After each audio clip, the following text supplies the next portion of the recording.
Bibigyan kita ng 5 milyong dolyar para tulungan mo akong magkaanak. Pero ako, Kailangan ko ng isang anak para makuha ko ang aking mana. At dahil kailangan mo rin ng pera, pakinabang ito sa ating dalawa. Hindi ba? paglipas lang ng gabing ito, magkakaroon na ako ng pera na panigtas kay ina. Sige, pumapayag ako.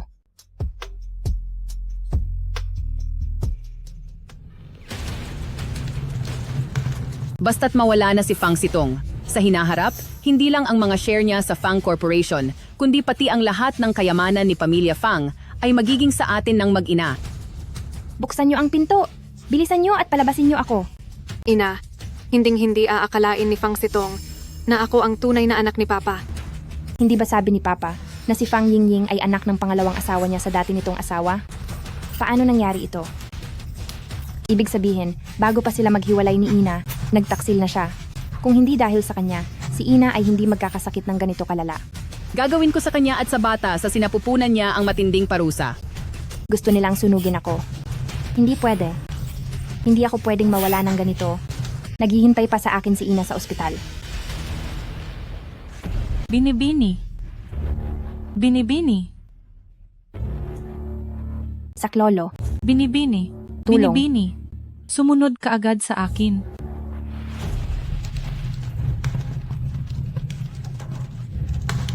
Binibini? Binibini? Bilisan mo ang pag-alis? Tiyasong, Umalis ka na. Huwag mo na akong intindihin. Tiyasong, Huwag ka na muling babalik. Umalis ka na. Tiyasong. Tiyasong, huwag po. Tiyasong, Young Master, may natagpuan sa harap ng pintuan na sanggol na kulang sa buwan. Ano? Bibigyan kita ng 5 milyong dolyar para bigyan mo ako ng isang anak. pumapayag ako. Ang babaeng iyon, tinupad nga niya ang kanyang pangako. Alamin mo agad kung sino ang ina ng bata. Kailangang mahanap niyo siya para sa akin. Opo, sir.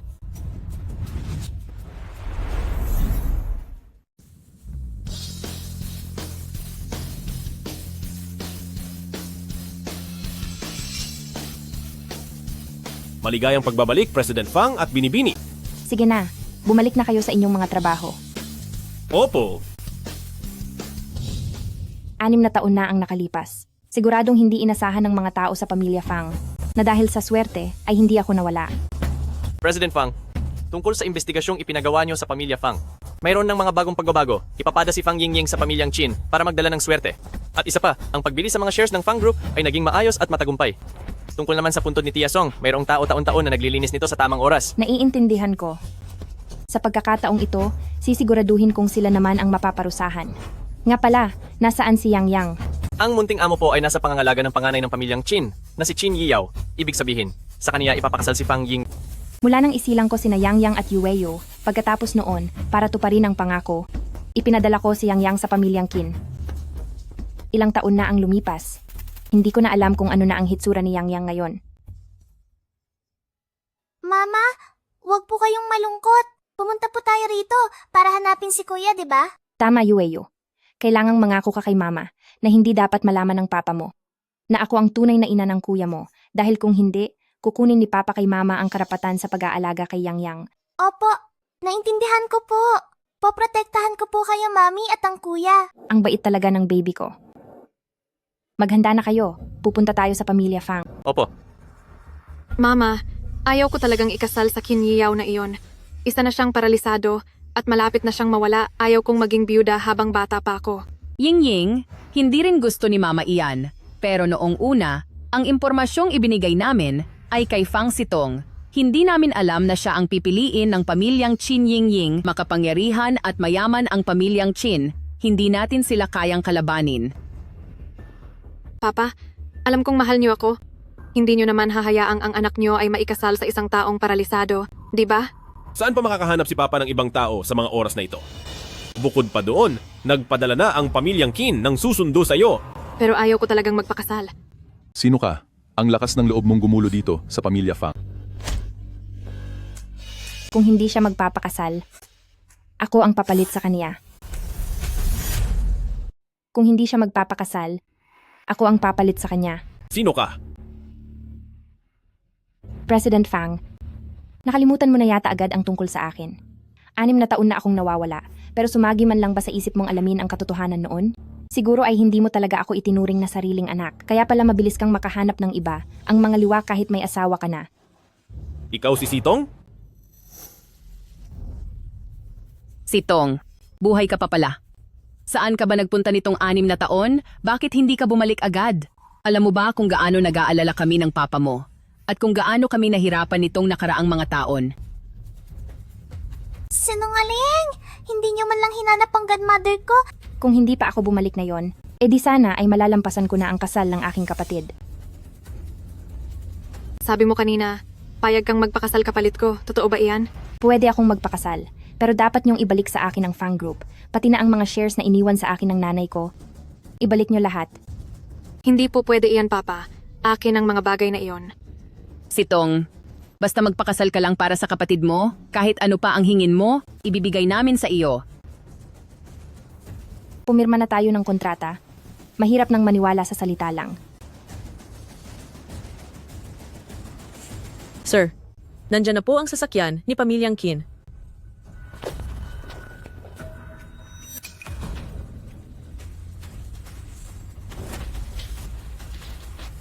Madam, siya po ang dalagang pinadala ni Pamilya Fang para sa seremonya. Ang babaeng ito, bakit may bitbit pang bata? Lola, godmother ko po siya. Sige na, sige na. Ikakasal ka na nga. Nagdala ka pa ng pampasikip. Tatandaan mo ang sasabihin ko mula ngayon habang narito ka sa Pamilyang Qin, matuto kang yumuko at sumunod.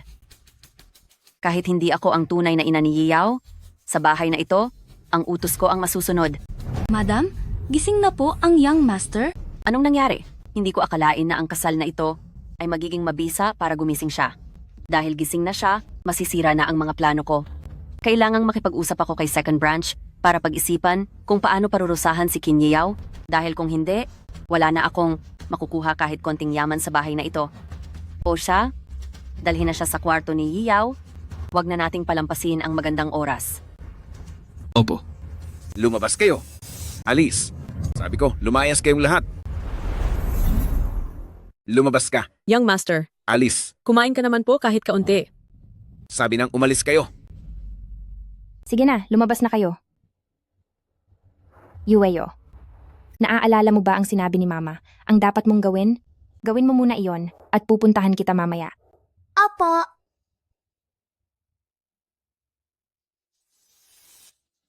Sino ka? Sabi nang umalis kayo. Hindi ba nyo narinig? Ako ang pinili ng pamilyang Qin ninyo na dinala rito para magbigay ng swerte at ako rin ang iyong Qin Yiyaw, ang iyong mapapangasawa. Huwag mo akong paglaruan.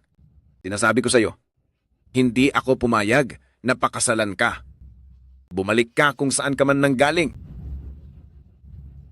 Dahil pinili ako ng pamilyang Qin ninyo, gagawin ko ng maayos ang tungkulin ko bilang asawa. Hindi ako aalis, mananatili ako sa tabi mo hanggang sa gumaling ka. Hindi ko kailangan iyan. Qin Yiyaw, tinulungan mo ako 6 na taon na ang nakararaan. Pagkalipas ng 6 na taon, oras na para ako naman ang bumawi. Mukhang, itong si Young Master Qin ay kalalakas lang, punong-puno ng enerhiya. Sa loob ng maikling panahon, hindi ka naman siguro mawawala. Huwag mo akong hawakan. Nagkakamali ka? Nais ko lang na. Tulungang ayusin ang buhok mo. Gaya ka rin ng mga tao sa labas. Hinihintay nyo lang akong mapahiya. Total wala naman na akong silbi ngayon, hindi na ako makagalaw, kaya nasa inyo na ang kontrol sa akin. Kung ganoon, bakit ka pa lumalaban? Wala kang pakialam.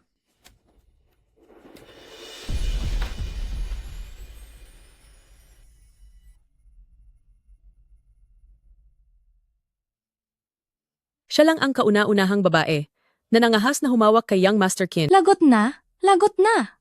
Magagalit na naman si young Master Qin. Bitawan mo ako. Loko-loko. Akala mo ba may gagawin akong masama sa iyo? Bakit? Makakalaban ka ba? Ano ba talagang balak mong gawin?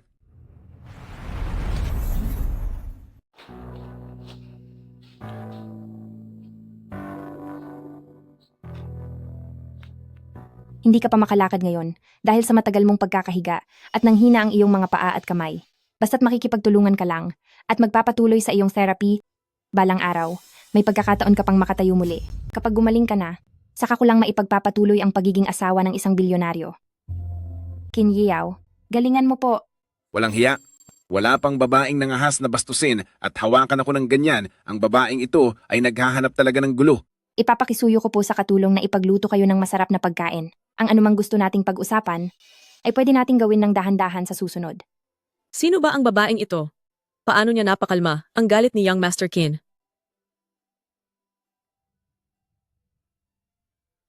Hoy, piping bata. Isa kang bastardo na walang ina. Dapat ka nang lumayas dito sa pamilya Qin. Ito ang napapala mo sa pang-aapi sa akin. Matitikman mo ang galit ko. Huwag mong apihin ang aking kuya. Sino ka? Huwag kang makisawsaw sa usapan namin. Huwag mo nang uulitin na apihin ang kuya ko, mantap. Sa piping katulad niya, paano magiging kuya mo siya? Kuya, kamukhang kamukha kita. Kaya ikaw talaga ang aking kuya. Ako si Yue. Ako ang iyong maliit na kapatid na babae. Sa wakas ay nahanap ka na namin ni Mama. Si Yue ba talaga ang aking maliit na kapatid na babae? Ang aking mommy? Talaga bang bumalik na siya para hanapin ako? Kung susubukan mo uling apihin ang aking kuya, hindi ako magdadalawang isip na tapusin ka. Tumigil kayong lahat. Bakit mo siya inaapi? Hindi kaya. Nakita ko ang lahat. Bakit nagsisinungaling ang bata? Humingi ka ng tawad kay kuya ngayon din. Sabi ko hindi naman eh. Ayoko humingi ng tawad. Kung tunay kang lalaki, dapat mong aminin ang iyong gawa. Malinaw na ikaw ang naunang sumuntok. Bakit ka tumatanggi? Ayoko humingi ng tawad. May ebidensya ba kayo? Kapag nagpumilit ka pa sa pagsisinungaling, ipakukuha kita sa mga pulis para parusahan ka. Ang batang sinungaling ay hahaba ang ilong gaya ni Pinocchio. Sige po. Pasensya na po. Ayoko pang kunin ako ng pulis. Ayokong humaba ang ilong ko. At isa pa, huwag ko nang maririnig muli na tatawagin mo siyang piping bata o anak sa labas. Kung hindi, makikita mo ang hinahanap mo. Ikaw, humanda kayo. Isusumbong ko kayo sa mama ko. Ikaw si Yang Yang, tama ba? Mama, sigurado akong siya si kuya. Hindi ba? Lagi ka bang inaapi ng ibang bata at tinatawag na ulila?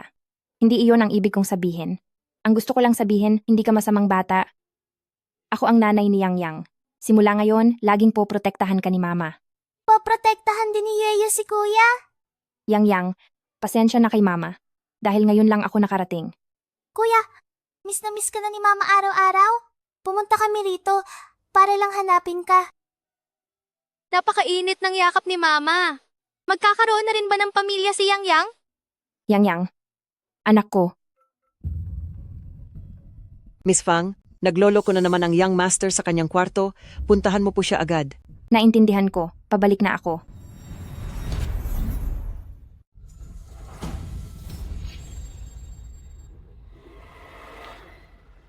Yang Yang, Yueyu, antayin niyo si Mami sa labas, okay? Opo. Opo. Sige na. Tapos ka na bang magwala? Kung hindi pa, pakuukuha ko pa ang mga katulong ng mas marami para sa'yo. Ang tapang talaga nitong si Miss Fang na lumaban. Naku po, kailangan ko na bang tawagin ng doktor para maghanda? Ang lakas ng loob mong saktan ako. Talagang sasaktan kita. Wala kang kwenta. Mas matino pa sa'yo ang anak mo, samantalang ikaw ay walang alam gawin kundi ibuhos ang galit sa ibang tao. Nasaktan ang anak mo sa labas. Alam mo ba iyon? Lalaki ka ba talaga? Kung ayaw mo na sa buhay mo, tapusin mo na agad. Hindi yung nagmumukmok ka rito at pinapabayaan ang sarili. Sino ba ang pinapahanga mo? Ngayon ko lang nakita si Young Master Qin na natalo sa salitaan. Itong si Miss Fang, talagang kahanga-hanga. Ngayong nailabas mo na ang galit mo, mag-isip-isip ka ng mabuti. Miss Fang, ang Madam Shiyun ng second branch, kasama ang asawa niya, nagwawala at gustong makipagkita sa inyo po. Tamang-tama ang dating nila. Ang lahat ng atraso nila, pagbabayarin ko sila ngayon. Yueyu, kailangang umalis ni Mami ngayon para ipaghiganti si Yang Yang.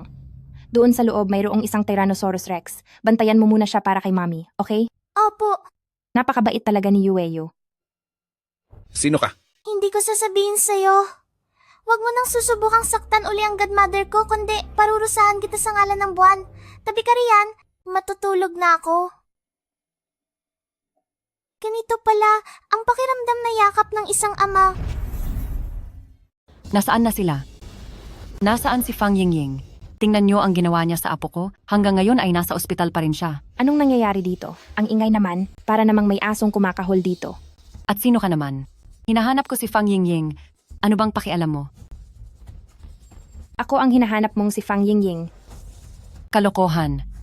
Huwag mong isiping hindi ko pa nakikita si Fang Yingying dahil alam kong hindi ikaw siya. Sister-in-law, ang babaeng ito ay nagpapanggap na siya si binibining pamilya Fang at naglakas loob pang saktan ang ating si Hao Hao. Paano mo naman masasabing hindi ako siya? Sa tagal na ng panahon, natatandaan mo pa ba ang mukha ko?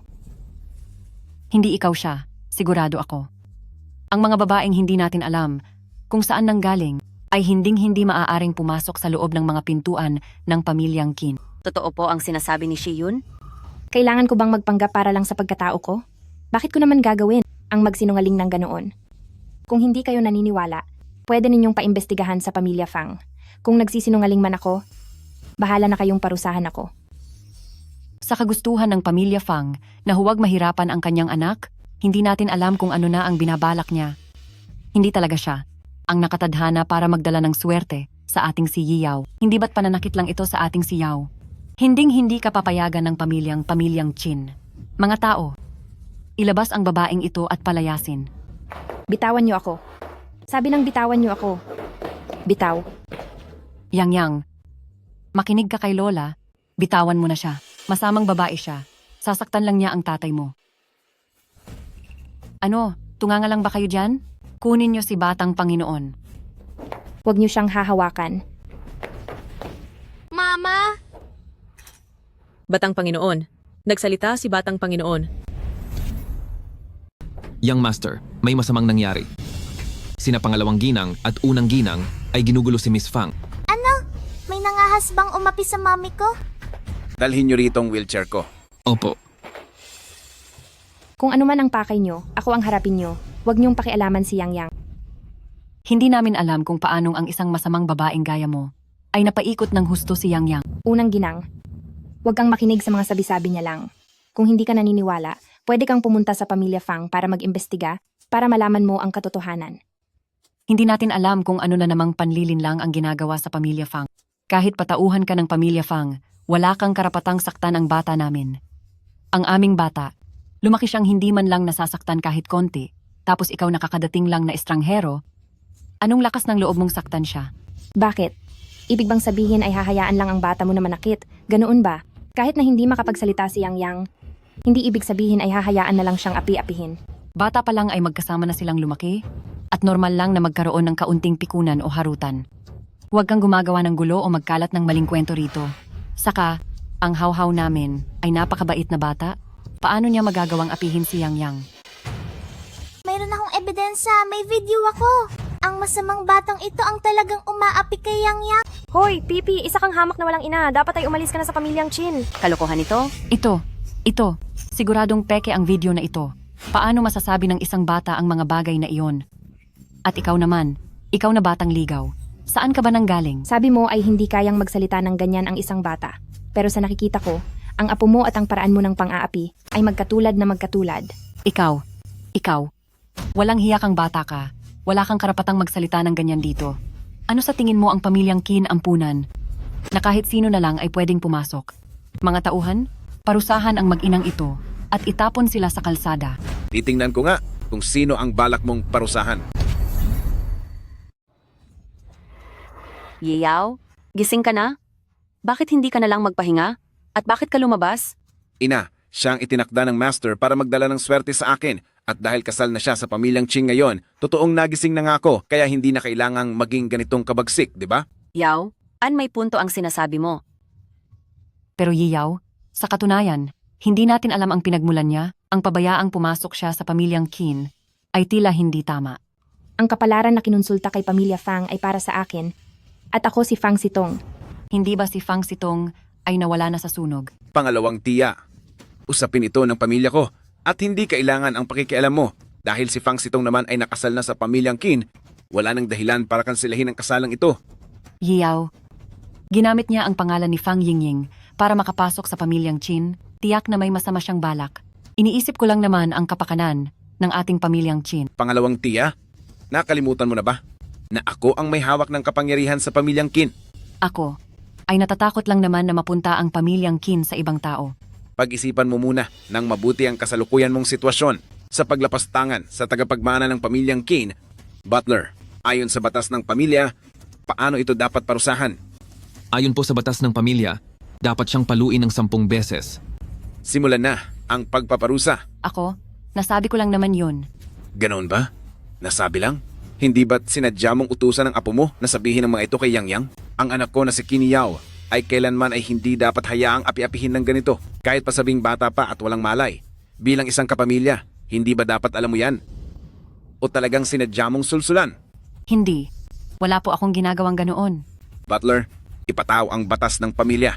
Hayaan mong si pangalawang tiya ay matutong rumispeto sa pamilyang ito at malaman kung sino ang pwede niyang galawin at sino ang hindi niya pwedeng banggain. Opo. Sister-in-law, bilisan mo. Tulungan mo akong magmakaawa. Shion, ang ngayong beses na ito, talagang sumobra ka na? Bakit mo tinuturuan ng bata na magsabi ng ganyang mga salita? Ako, hindi totoo. Wala akong ginawa. Pangalawang tiya, mula ngayon, dapat marunong ka nang tumingin sa tao. Parusahan na siya. Opo, young master.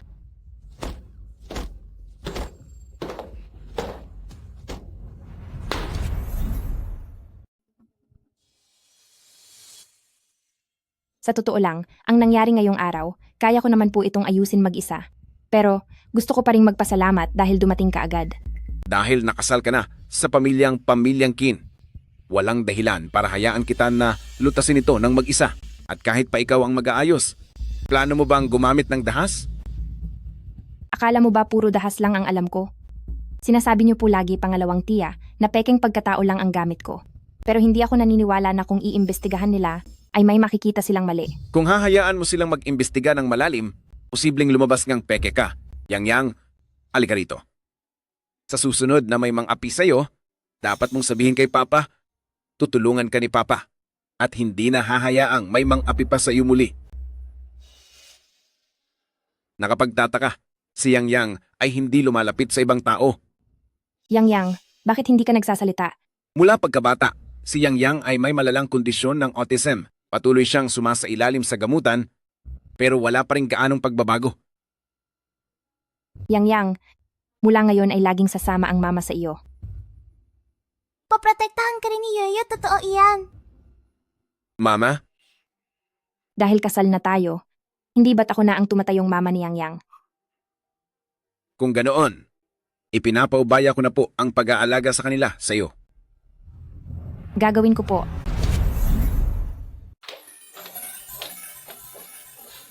Gising na.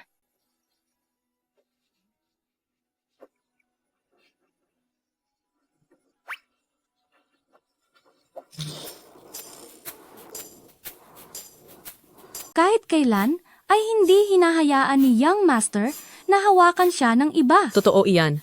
Nakapagtataka na sumunod siya ngayon at hindi man lang nagalit. Bakit ka tumatawa?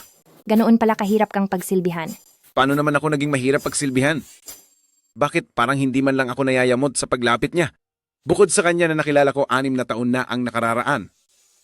Si Fang Sitong ang pangalawa. Sino ba ang pinag-uusapan nila? Sa tingin ko ay hindi ka pumunta rito para alagaan ako. Pumunta ka yata rito para pahirapan ako. Nawalan lang ng pakiramdam ang mga binti mo ng panandalian. Hindi ibig sabihin noon ay magiging lumpo ka na habang buhay. Pagdating ng takdang panahon ay gagaling ka rin. Salamat sa iyong mga sinabi. Yang, Yueyu, ilalabas kayo ni Mami para mamasyal, gusto niyo ba? Opo. Kung magpapatuloy ang lahat ng ito, mukhang maganda nga ito.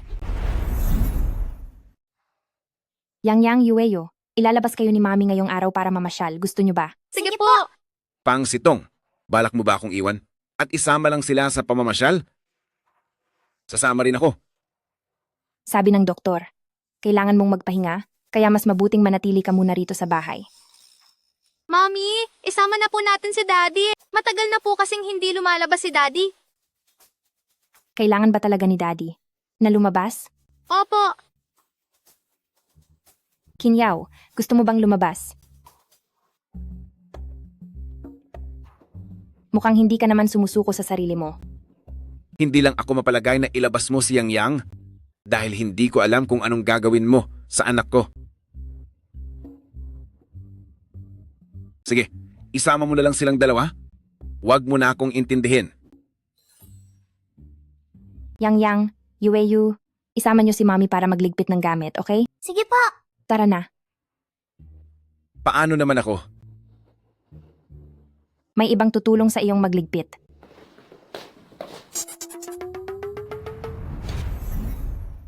Mama, saan po tayo pupunta? Sikreto muna. Malalaman mo rin kapag nakarating na tayo. Maupo ka ng maayos ngayon, ahalis na tayo.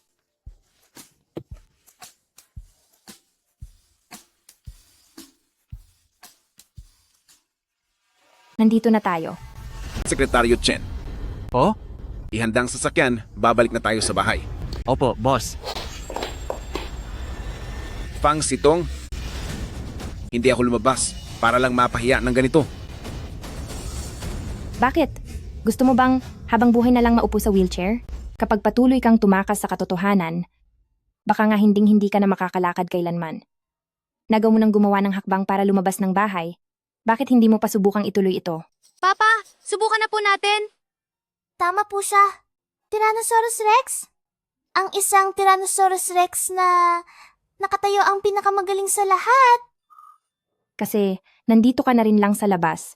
Wala namang masama kung susubukan mo. Ang mga therapist dito ay talagang mahuhusay. Papa, naniniwala ako sa'yo. Alam kong kaya mo iyan. Sige. Kung gayon, susubukan natin. Sekretaryo Chen, itulak mo na ang inyong President Qin papasok. Opo, ma'am.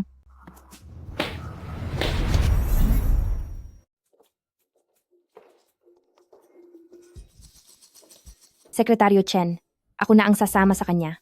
Isama mo na sina Yui at Yang Yang sa labas para maglaro. Opo, ma'am.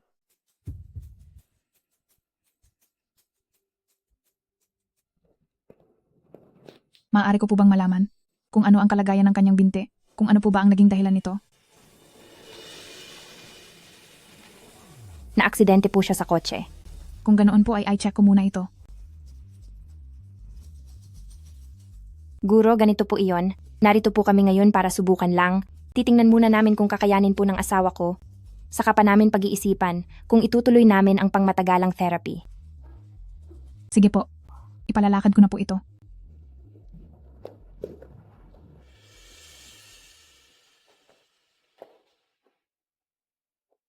Subukan mo muna ito. Tingnan mo kung makakatayo ka na.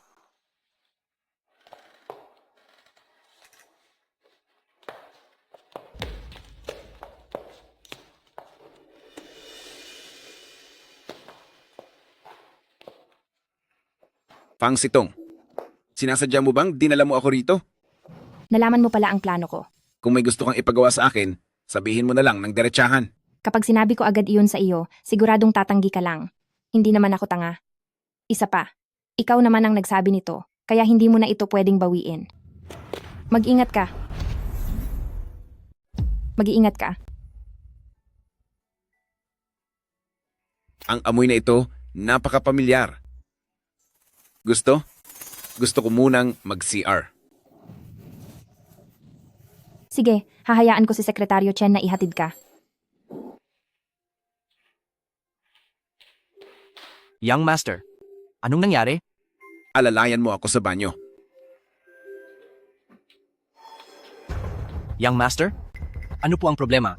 6 na taon na ang nakalipas, God then. Hindi nyo pa rin ba nahanap ang babaeng iyon? Pasensya na po, Young Master. Naging iresponsable po kami. Hindi nyo ito kasalanan. May, nahanap na ba kayong bagong ebidensya? Fang Sitong, nawala rin ba siya sa pamilyang Fang ng ilang taon? Ang ibig niyo po bang sabihin? Imbestigahan nyo itong mabuti. Huwag kayong magpapalampas ng kahit anong detalye. Masusunod po. Medyo matagal na ako rito. Ibukas mo na ako pabalik. Mama, sige na po, parang awa mo na. Bakit, Yue? Papa, sabihin mo na kay Mama. Gusto namin kumain ng pizza ngayon. Tito Tyrannosaurus? Tulungan mo po kami ni Kuya. Sige na, tama na ang paglalambing. Hindi ba napag-usapan na natin kung ano ang kakainin natin? Sa totoo lang, gusto ko rin kumain ng pizza. 3 laban sa 1. Mama, talo ka. Yehey! Kakain na tayo ng pizza. Yang, Yueyu, dahan-dahan lang kayo. Yang, Yueye. Yang, Yueyu. Tumawag kayo ng ambulansya.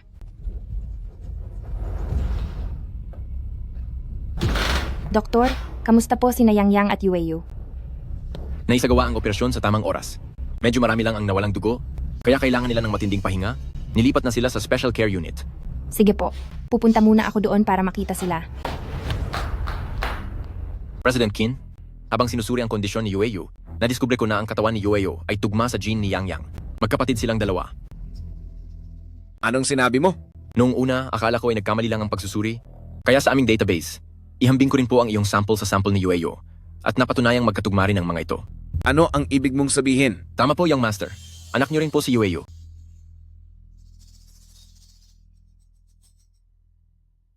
Tyrannosaurus Rex, bakit po kayo nandito? Kababalik lang po ni Mama sa bahay dahil sa payo ko. Yue, mabuti na ba ang pakiramdam mo?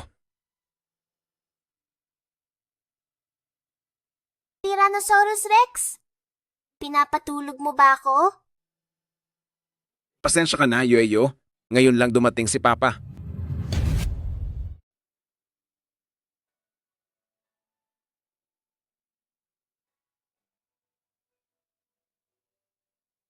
Yue, bakit ka umiiyak? Sa tuwa lang po ito. Kung masaya ka, huwag kang umiyak. Dapat ay tumatawa ka. Yue, sa totoo lang, ang Fang Sitong ay hindi talaga si Ninang. Siya ang mama nyo. Tama ba ako? Alam na rin ba ito ni Yang? Naimbestigahan na ba ito ng maigi? Kung wala nang magiging problema, siguradong sigurado na po ito. Si Miss Fang, ang mismong tao mula 6 na taon na ang nakakalipas. Fang Sitong, sa wakas ay nahanap na rin kita. Yang, Yue, dahil ayaw pang sabihin ni Mama kay Papa, kung gayon, tayo na lang muna ang magtatago ng lihim para sa kanya. Kunwari ay wala tayong alam. Opo. Yue, mula ngayon, kahit anong itawag mo sa iyong Papa ay pwede. Kahit tawaging Papa, pwede po ba? Siyempre naman, Papa, iuuwi na kayo ni Papa sa bahay. Yueyu, Yang. Nasaan sina Yueyue at Yang? Isinama mo ba sila pabalik dito? Hindi ako makatulog, kaya pumunta ako sa ospital para makita ang 2 bata.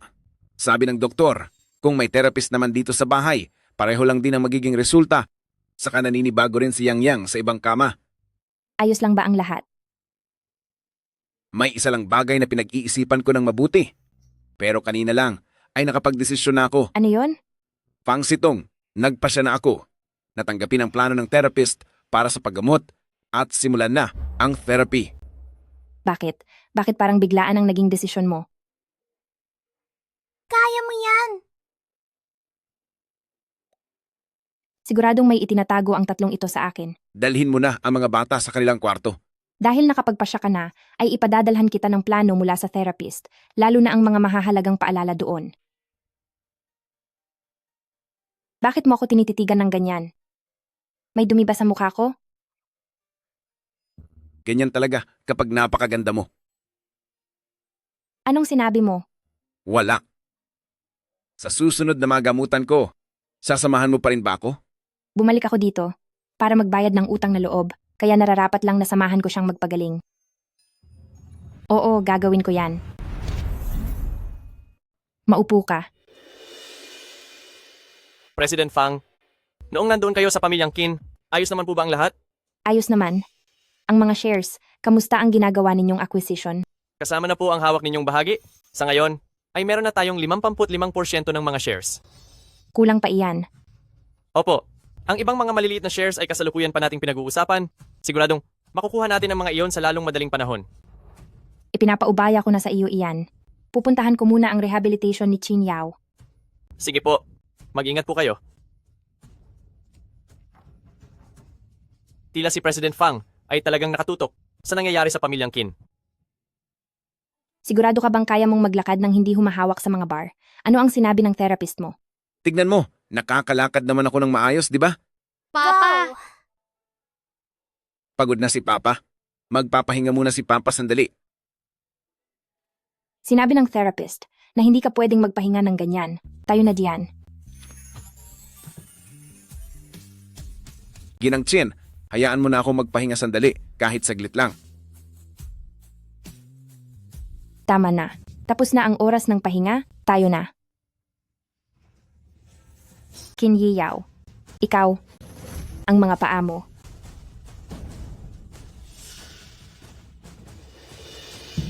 Nakakapaglakad ka na ba ng normal? Sitong, sa wakas ay makakapaglakad na ako ng maayos. Maayos na ang pakiramdam ni Papa! Ito ang iyong pangalawang rehab program. Young Master, Ano ito?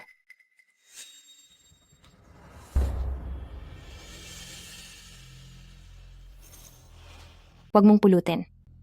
Tignan mo na lang ang plano mo. Ano ba ang bagay na iyon? Basura iyan. Kaya dapat lang na itapon iyan sa basurahan.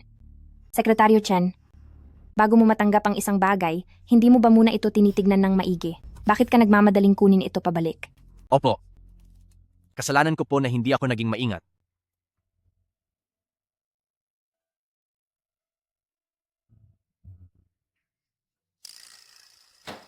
Birthday party ni Fang Yingying? Oo. Siya nga iyon. Ang Fang Yingying na dapat sana ay magpapakasal sa iyo. Talaga? Pero parang hindi ko pa siya kailanman nakita. Tamang-tama. Pangalan mo ang nakasulat sa imbitasyong ito. Pwede mo siyang puntahan at sabay na ring maghanda ng malaking regalo para sa kanya. Ang Fang Sitong na kilala ko ay hindi ang tipo ng tao na mahilig tumakas sa mga problema. May dahilan ba para hindi pumunta? Ayaw ko nang makita ang pamilyang iyon. Bakit mo naman nasabi yan? May mga personal lang kaming alitan. Ang may utang ay dapat magbayad at ang naapi ay dapat makakuha ng katarungan. Kung ganoon, lalo ka dapat pumunta. Bakit po? Para buwisitin sila, syempre. Buwisitin? Para sa akin, ang buwisit sa buhay ay ang pamilyang iyon. Iyang si Fang Yingying. Wala siyang gagawin sa party kundi ipagmalaki ang lahat ng meron siya at pagkatapos ay gagamitin ang kapansanan mo sa binti para hiyain ako. Wala talaga akong balak na makipagtalo sa kaniya para lang sa panandali ang pagganti. Walang katuturan ang lahat ng iyon. Dahil alam mong masama ang intensyon nila, dapat ay lalo tayong pumunta doon dahil baka isipin nila na takot ka sa kaniya at baka gamitin pa nila ang maliit na bagay na ito para sirain ang reputasyon mo kaysa ibigay ang kontrol ng sitwasyon sa iba. Mas mabuti pang mapatahimik mo siya. Ano sa tingin mo? Hindi ko akalain na si Qin Yao pala ay ganoon mag-isip. Wala sana akong planong galawin ang pamilya Fang. Pero dahil sila na ang lumalapit, wag na nila akong sisihin kung wala na akong ititirang awa. Mama! Mama po! Sasama rin po ako. Mama, gusto rin po sumama ni Yang Yang. Oo nga po. Kapag may nang api sa mama ko, sisiguraduhin kong hindi sila makakalusot. Kaya rin po ni Yang Yang na protektahan si Mama. Mama, tara na po. Sige, sama-sama tayong pupunta, kasama pati si Papa. Hello, Sekretarya Yang. President Fang po. Gabi na po. Bakit hindi pa po kayo nagpapahinga? Tulungan mo akong makipag-ugnayan sa kumpanya ng mamahaling damit. Sabihin mo sa kanila na ang mga bago at hindi pa nailalabas na gowns ay ipadala sa pamilyang Qin. Opo. Siya nga pala, tungkol sa nangyari sa pamilya Fang. Kumusta na ang investigasyon? Nitong mga nakaraang araw, patuloy po ang mga tao natin sa pagmamanman kay Fang Tian at nakakuha sila ng maraming litrato niya kasama ang ibang mga babae. Dagdag pa rito, noong sinuhulan natin ang dalawa sa kanila, masasabing halos tapos na ang lahat. Magaling. Paano naman ang kay Shenchen? Tungkol naman po kay Shen Qin, lagi po siyang may lihim na komunikasyon sa doktor na iyon. Napakaingat po nila. Gayunpaman, ang mga tao natin ay nakakuha pa rin ng litrato ni na Shen Qin at ng doktor. Mabuti. Isa pa, Ang binibili nating shares, sa ngayon ay nasa 70% na. Hindi pa iyan sapat. Sekretarya Yang, kahit anong paraan pa ang gamitin mo, sa loob ng 3 araw, kailangang mabili na ang 70% ng mga shares. Gusto kong magkaroon sa Fang Group ng ganap na kapangyarihan para magtanggal. Hindi natin hahayaan si Fang Tian na magkaroon pa ng pagkakataong makabawi. Opo, ipapadala ko muna ang mga nakolektang impormasyon sa inyong email. Salamat sa tulong mo. Sisiguraduhin kong kayo ay pagbabayarin ko sa lahat.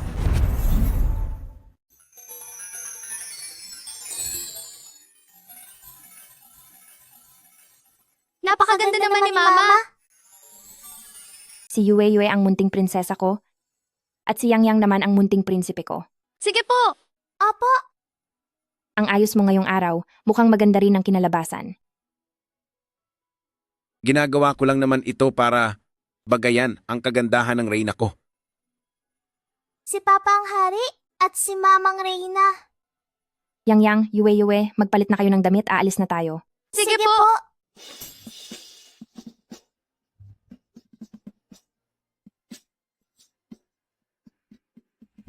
Hindi ba si Qin Yao iyon?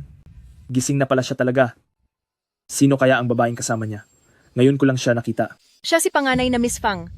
Ang sabi-sabi, itinadhana raw sila nitong si pamilyang Qin dahil tugma raw ang kapalaran niya kay Qin Yao at perpekto sila para sa isa't isa. Talaga? Siyempre naman, hindi mo ba nakikita si Qin Yao na maayos na nakatayo rito? Nabalitaan ko na mula nang magpakasal siya rito, ay biglang nagising si Qin Yao. Mukhang nabigla ang lahat nang makita kang gising na. Hindi ba si Ginang Kinaman ang may malaking kinalaman dito?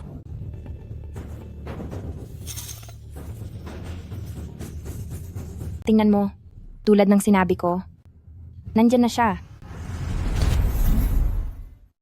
Kailangan mo ba ng tulong? Huwag na, tumayo ka lang diyan at manood.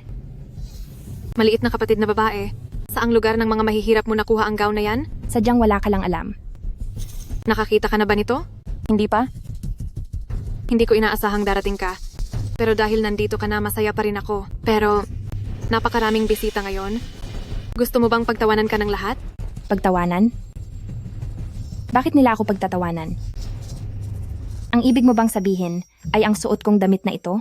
Pero anong magagawa ko, ate? Wala na akong ibang maisusuot. Kung hindi, bakit hindi mo na lang ibigay sa akin ang suot mo? Paano mangyayari yon? Iisa lang ang inihanda kong damit? Kung ibibigay ko ito sa'yo, anong isusuot ko? Eh di, bakit ka pa kuda ng kuda? Kahit kailan talaga napakainis mo. Auntie, ikaw kayang nakakainis sa ating dalawa. Totoo yun. Ang galing mo na talaga ngayon. Pati anak ng ibang tao. Itinuring mo nang sa'yo. Pati pagtatanggol sa'yo ay natutunan na nila. Miss Fang, maging maingat ka sa mga sinasabi mo. Fang Yingying, gusto mo bang malaman ng lahat na dapat ay ikaw ang magpapakasal kay Qin Yao? Kapag nalaman ng lahat, ano kayang magiging reaksyon nila? Ano naman ngayon? Ito naman talaga ang base sa hula ni pamilyang Qin, ang kapalaran mo. Kung ikaw man ang magpakasal, dapat lang iyon. Iyan lang pala ang kaya mo.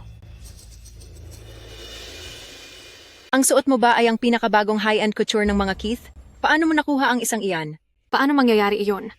Kung couture man iyan mula sa mga Keith, bakit wala akong alam tungkol doon? Hindi pa inilalabas ang disenyo na ito. Sa drawing ko pa lang ito nakikita. Hindi ko akalain na ganito pala kaganda ang aktwal na gawa. Paano mo naman nakita ang drawing ng disenyo? Nasa negosyo ng pananamit ang pamilya ko. Kaya naman mabilis kaming makakuha ng impormasyon. Siguradong peke iyan. Saan naman siya kukuha ng kakayahan para makakuha ng pinakabagong high-end couture? Magandang araw po sa inyo, Miss Fang. Balita ko, naglabas ang inyong shop ng pinakabagong high-end couture. Opo, nabenta na po ang disenyong iyon sa isang binibining Fang din ang apelido. Bakit hindi nyo iyon unang inirekomenda sa akin? Pasensya na po, sa kasalukuyang level po ng mga nagagastos niyo sa aming shop, ay wala pa po kayong karapatan para makabili ng mga pinakabagong disenyo. Pasensya na ha, ate. Huwag kang masyadong mayabang. Tingin ko ay ginawa lang iyan ni pamilyang Qin para maisalba ang mukha niya, kaya niya binili ang damit mo. Titingnan natin kung hanggang kailan ka makakapanatili sa panig ni pamilyang Qin.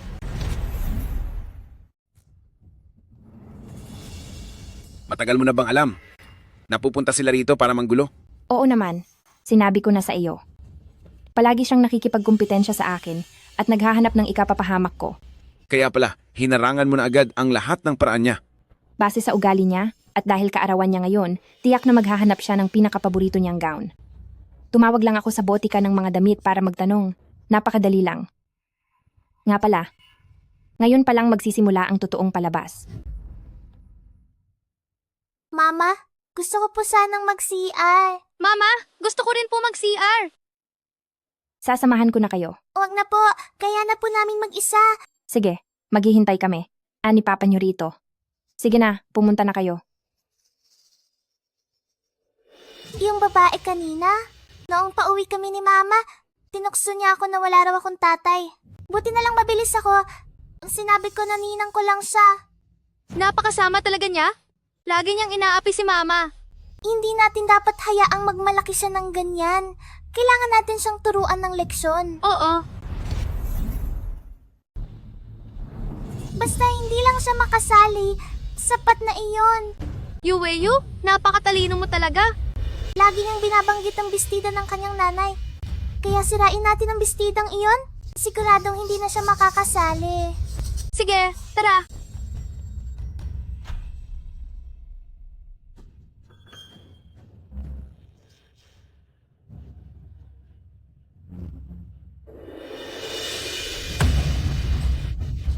Anong ginagawa ninyong dalawang bata?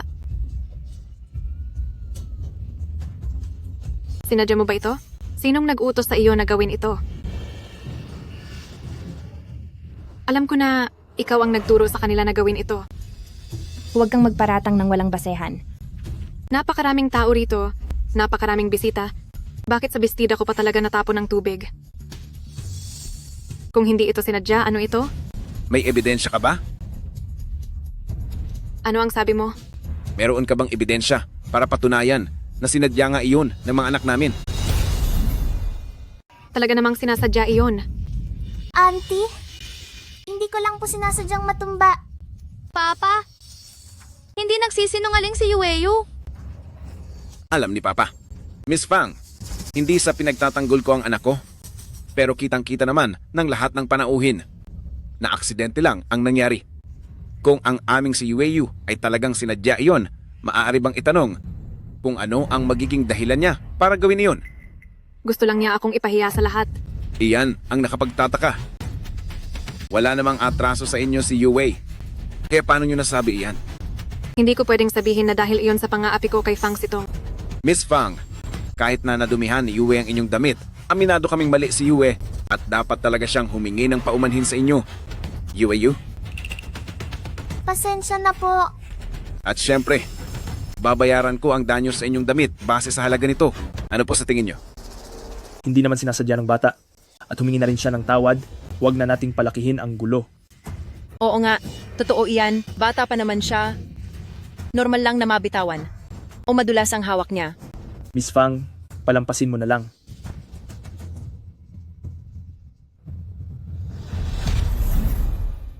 Isasama ko muna sila para makapag-ayos.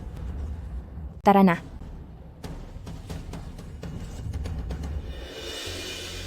Yueyu, nasaktan ka ba sa pagkakadapa mo? Yueyu, alam ni Mama na hindi mo sinasadya. Maaari mo bang sabihin kay Mama ang buong kwento sa nangyari? Aksidente lang ba iyon? Mama, wag mo pong sisihin si Yuweyu. Ideya po namin ni Yue ang ginawa namin. Ang totoo, plano po namin na ipahiya ang taong iyon. Pero si Yue ay talaga namang aksidenteng nadapa. Hindi po talaga iyon sinasadya. Yue, salamat sa pagtatanggol kay Mama. Alam kong gusto mong ipaghiganti si Mama. Pero problema ito kaming mga matatanda. Hayaan kami na lang ang mag-ayos nito. Naiintindihan mo ba?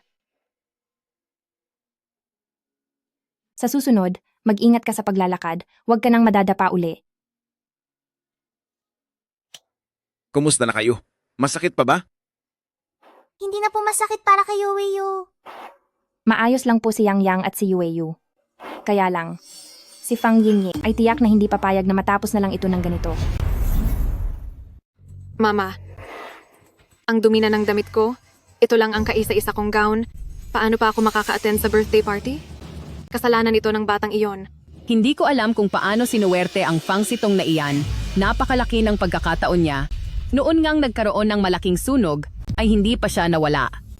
Pagbalik niya ay nakahanap agad siya ng paraan para makasama ang pamilyang Chin.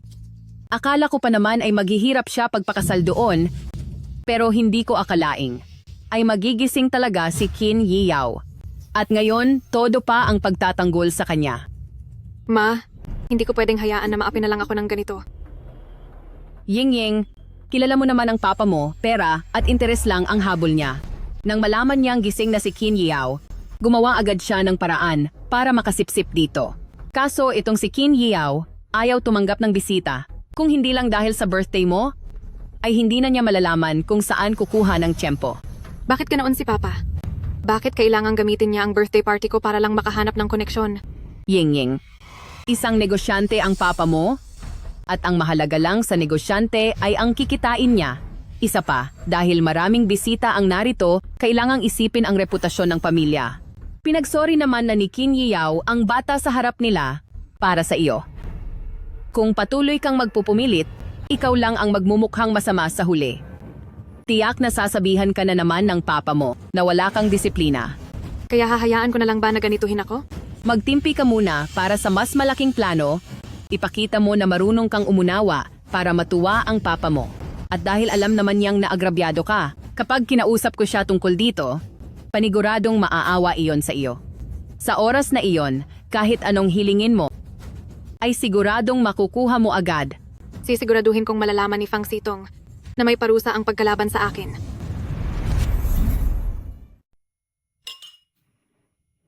Maraming salamat po sa lahat ng mga kaibigan at kamag-anak na dumating. Ngayong araw po ay ang kaarawan ng panganay na anak ng pamilya Fang na si Fang Yingying. Alam niyo naman po na, kahit na ang aking panganay na anak ay hindi ko tunay na dugo, itinuturing ko pa rin siyang parang tunay na anak. Kahit hanggang ngayon pala, ay hindi pa rin maamin ni Fang Tian na si Fang Yingying ay tunay niyang anak. At ngayon, inaanyayahan ko ang bida ng ating birthday part na umakyat sa entablado. Papaakyatin ka ng papa mo. Bilis!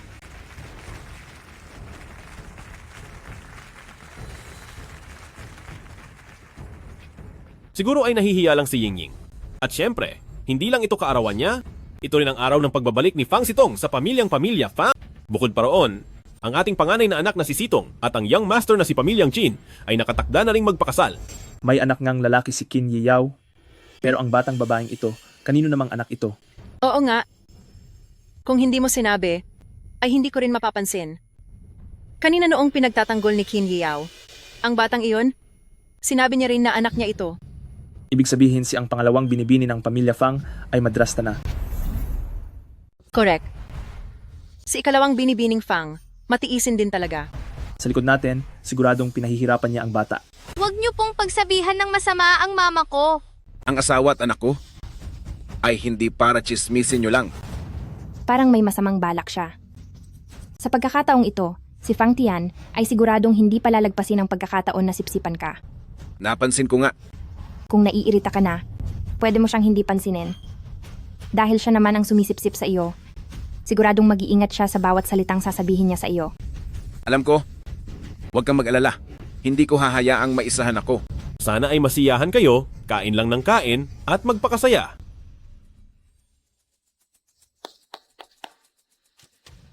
Nandito na siya. Huwag kang mag-alala. Huwag kang lalapit. Layas! Sila ba sina Yang at Yueyu? Yang, Yueyu, mag-bless kayo sa lolo nyo. Lolo. Dapat ay lola ang tawag nyo rito. Wala na ang nanay ko. Hindi siya iyon. Tay, nakalimutan mo na ba? Dahil sa hindi mabilis, na panggagamot kaya nawala si mama. Samantalang ikaw, nasaan ka nung oras na yon? Sige na. Tapos na ang lahat. Dapat na ring bigyan ng kapayapaan ang nanay ko. Pero dapat tayong magbigay-pugay sa kanya. Sina Yang at Yue ay hinding-hindi siya tatawaging lola. Inaasahan ko po, ang pangunawa mo, Papa. Iisa lang pong mama. Hindi pwedeng tawagin ng kahit sino. Bakit naman hindi pwedeng tawagin? Isa lang naman itong katawagan, di ba? Pinalalaki niyo lang ang maliit na bagay. Ang asawa ko ay may malalim na pagmamahal sa kanyang ina. At para sa kanya, walang makakapalit dito. Naniniwala ako na ang lahat ay maiintindihan ang tungkol dito. Oo naman, oo naman. Ako ang may kasalanan. Pasensya na, si Sitong. Hayaan mo na. Pero ang ganitong mga salita, huwag mo nang uulitin kailanman. O Yiyaw? Mag-isang namuhay sa labas si Sitong sa nakalipas na mga taon. Kaya naman talagang naging mahirap para sa kanya. Ngayong kasal na kayo, sana ay mas maging mapag-unawa ka sa kanya. Ngayon, sina Pamilya Fang at Pamilyang Qin ay iisang pamilya na. Simula ngayon, dapat ay magtulungan at magmalasakit kayo sa isa't isa. Siyempre naman. Puro pagkukunwari lang. Siya nga pala, kaarawan pala ngayon ni ate. Sadyang ipinaghanda ko si ate ng isang regalo at hindi ko alam kung magugustuhan niyo ito. Yue, tulungan mo si mami na ilagay ito sa compute para makita ng lahat. Opo. Ano kaya ang regalong bigay ni Sitong? Masyadong misteryoso. Oo nga. Malalaman niyo ring mamaya.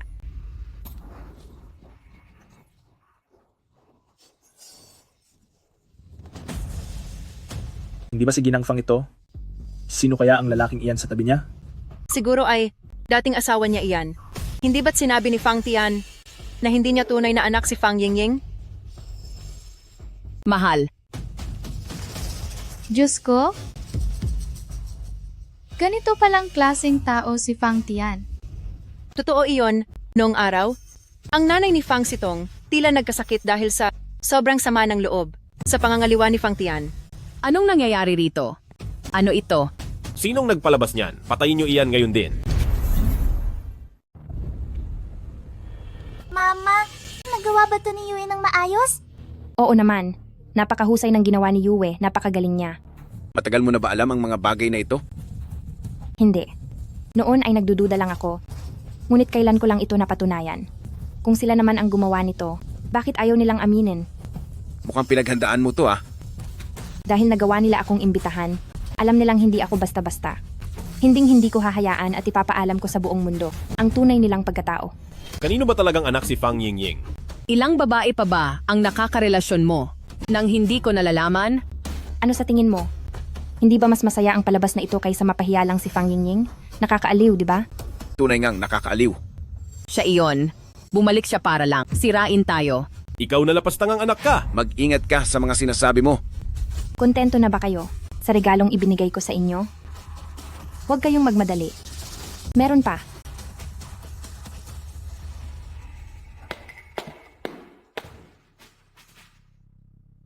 Kumusta sa inyong lahat? Ako si Fang Sitong. Ang Fang Sitong na nawala sa malaking sunog noong 6 na taon na ang nakakalipas. Siguradong naguguluhan ang lahat kung bakit kaya ko ngayong tumayo dito sa inyong harapan.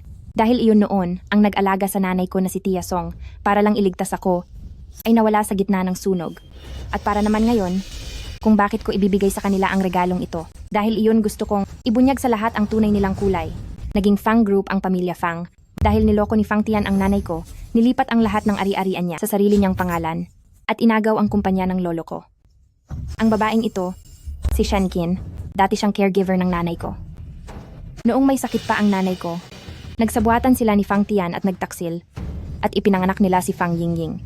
Dahil din sa babaeng ito kaya hiniwalayan ni Fang Tian, ang nanay ko, na naging dahilan kung bakit lumala ang kanyang sakit. At isa pa, ang lalaking nakita niyo kanina, sa marriage certificate ni Shen Qin, siya ay ang doktor ng nanay ko at naniwala sa mga udyok ni Shen Qin, kaya niya sinadyang lakasan ang dosis ng gamot ng nanay ko hanggang sa huli ay tuluyan na siyang nawala. Hindi ko akalain na sina Fang Tian at Shen Qin ay magagawa ang ganito kasamang gawain. Buhay ng tao iyan. Ngunit ganoon na lang. Nilang hinayaan na mawala. Napakasamang mga tao. Hindi totoo iyan. Huwag kayong maniniwala sa mga sinasabi ni Fang Sitong. Wala kang modong bata ka. Fang Sitong, paano mo nagagawang paratangan ako ng ganyan? Inosente ako. Inosente? Ang mga ebidensya ay nandito na lahat.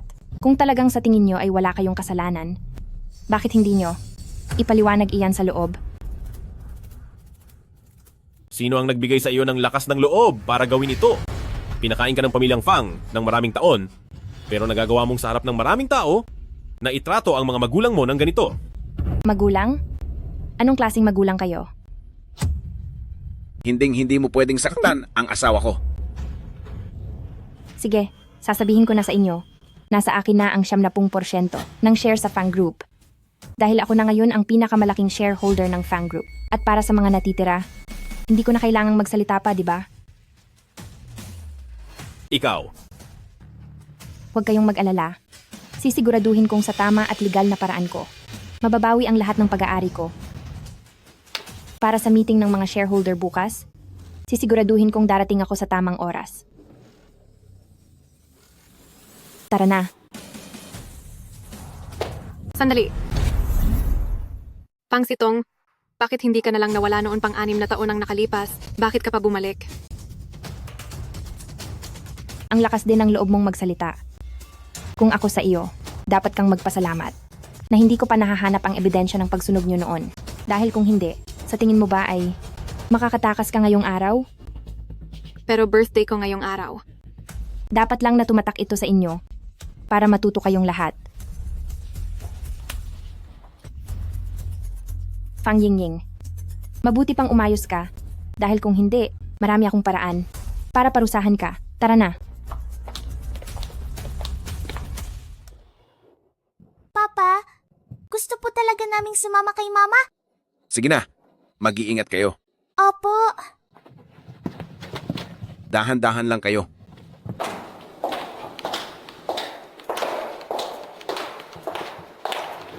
Nandito na ba ang lahat? Nandito na po ang lahat.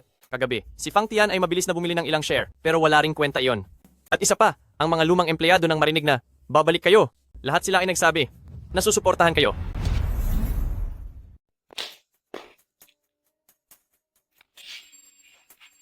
Matagal na kayong mga empleyado ng Fang Group, kaya hindi na ako magpapaligoy-ligoy pa.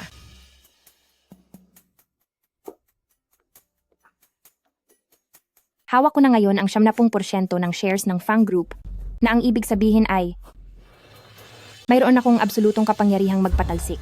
Una sa lahat, tatanggalin ko si Fang Tian sa pwesto bilang chairman. Ano? Ang lakas ng loob mong gawin ito sa akin. Mayroon pa bang may reklamo? Kung ganoon, desidido na ako. Simula ngayon sa Fang Group, ay wala ng taong nagngangalang Fang Tian. Layas. Ikaw. Kayo? Wow! Ang galing-galing ni Mama! Halika. Congrats, Mama! Congrats po, Mama! Salamat mga anak. Ipapasyal ko kayo sa opisina ni Lola. Gusto nyo ba? Opo. Tara na.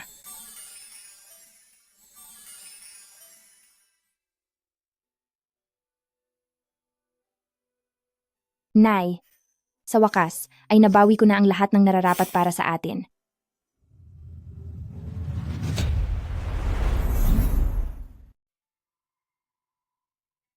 Bakit hindi ka nag-antay sa loob ng kotse? Hindi pa maayos ang binti mo, hindi ba masakit yan? Gusto lang kitang makita agad. Mula ngayon ang pamilya ni Fang Tian ay magiging isang katatawanan na kakamuhian ng lahat sa Bicheng. Tara na, tapos na ang lahat. Ang husay. Umuwi na tayo ngayon. Sige po, uwi na tayo.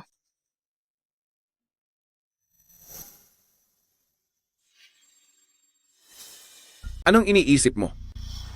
Iniisip ko, na hindi mo ba naisip na imbestigahan ang dahilan ng aksidente mo sa kotse? Nag-utos na ako sa mga tauhan ko. Pero dahil kalahating taon na ang nakalipas, mangangailangan pa ito ng oras para maimbestigahan. Siguradong may daya rito. Tama ka? Sa labas, mukhang kalmado ang pamilyang Chin. Pero ang totoo ay puno ito ng gulo sa loob. At sigurado akong hindi lang ang pamilya ng ikalawang sangay ang nagnanais na makuha ang mga ari-arian. Paano mo ito balak imbestigahan? Uumpisahan natin sa kotse kahit na maraming ebidensya ang naitago na. Kung gusto nating imbestigahan, siguradong may mahahanap tayo. Baka kasi hindi tama ang paraang ginagamit niyo.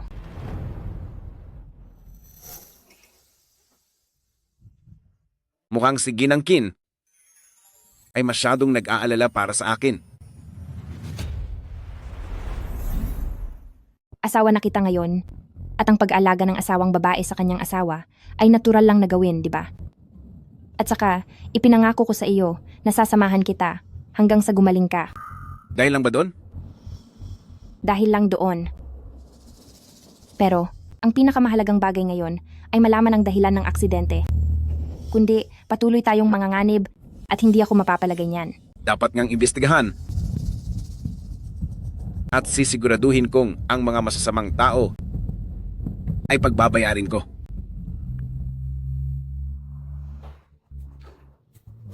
Lola, Yue, Yang, saan po kayo nanggaling? sinamahan ko po si Mama na talunin ng mga masasamang tao. Sitong, hindi pa lubusang gumagaling si Yaw? Bilang asawa niya, dapat ay lagi mo siyang inaalagaan? Bakit mo pa siya inilalabas? Nang kung saan-saan? So yun po ito ni physiotherapist na dapat kaming mamasyal sa labas para makalanghap ng sariwang hangin.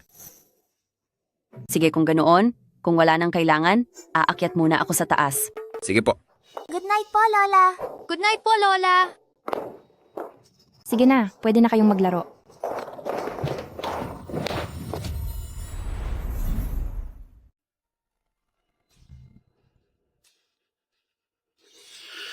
Gusto ko talagang malaman kung ano ang nasa loob ng isip mo at kung ano ang iniisip mo araw-araw.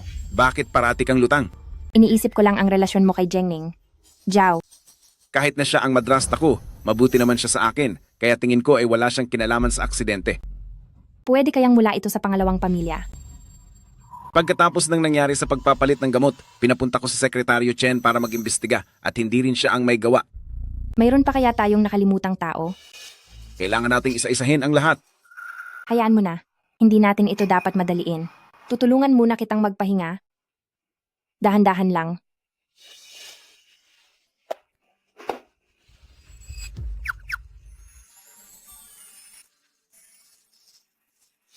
Ako, kukuha lang ako ng gamot para sa iyo. Yue. Halika rito. May tatanong si Papa sa inyo. Nitong mga nakaraang taon ba, nagkaroon ba ng boyfriend ang mama nyo? Wala po. Papa, gusto mo po bang ligawan si Mama? Napakahusay ni Yue. Hindi madaling ligawan si Mama. Mayroon ba ng ligaw kay mama? Hindi ko pa pwedeng sabihin. Talagang matalino kang bata ka. Hindi ko alam kung kanino ka nagmana. Anak po ako ni Papa, kaya siguradong katulad niyo rin ako. Yang, alam mo ba kung may nararamdaman si mama para sa akin? Papa, hindi naman nababasa ang isip ni Mama. At saka, walang madaling paraan sa panliligaw.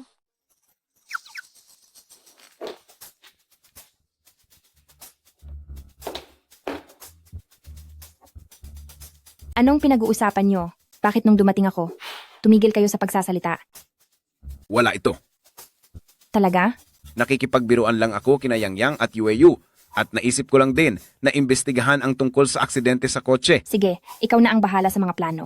Dadalhin ko muna sina Yang at Yue para maglinis. Good night po, Papa. Good night po, Papa. Good night. Mama, may sasabihin akong sikreto. Gusto kang ligawan ni Papa. Ano ba ang sinasabi mo? Matulog ka na nga.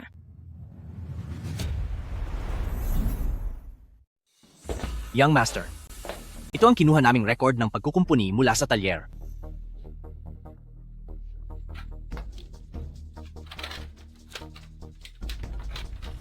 Ito ay mga ordinaryong record lamang ng pagkukumpuni. Pero dito, noong Marso, bago ang aksidente nyo, si Gneng, Jiao ang nag-ayos ng sasakyan nyo. Si Gneng, Jiao, ginagamit ba niya madalas ang sasakyan mo? Hindi.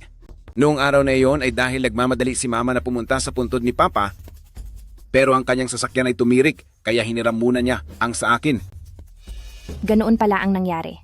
Kung madalas naman ipagawa ang kotse nyo, siguradong walang naging problema ang mga preno. Ano kaya ang naging dahilan ng aksidente mo sa daan? Mabilis ang takbo ko noon at biglang nakaramdam ako ng hilo sa ulo, tapos hindi ko na nagawa pang iapak ang preno sa panan ko. Bumangga na ako sa harang sa gilid at kalahating taon akong nawala ng malay. Mama, hinimatay po si Yueyo. Si Yue? Yang, niloloko ka lang ni Yue. Yueyo, bumangon ka na diyan.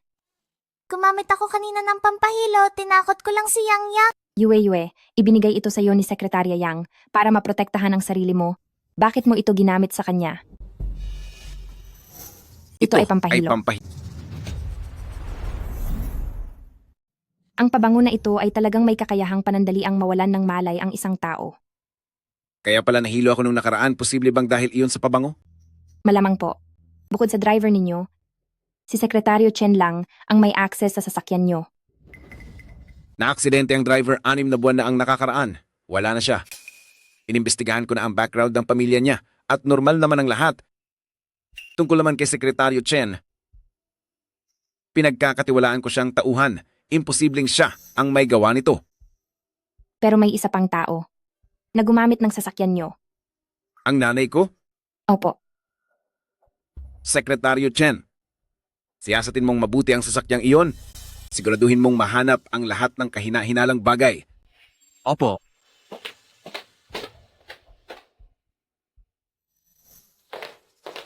Young Master, may nahanap ng supot ng gamot sa loob ng sasakyan, nakasukbit sa ilalim ng upuan sa likod, kaya hindi ito madaling mapansin. Ayon sa gawin ng driver, nililinis ang sasakyan tuwing makalawa. Ginamit ni Madam ang sasakyan noong nakaraang araw, at nang sumunod na araw ay nakalimutang linisin ng driver, kaya doon na kayo napahamak. Nasuri na ba kung anong sangkap ang nasa loob? Hindi pa po sa ngayon. Suriin mo na agad at gamitin ang pagkakataong ito upang mahanap kung sino ang nasa likod nito. Masusunod po. Sige, gawin mo na.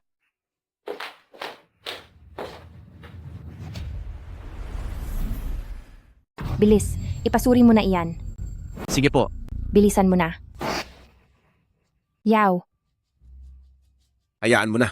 maaring nagkamali lang tayo ng iniisip o kaya naman, pinahamak lang si Ganang.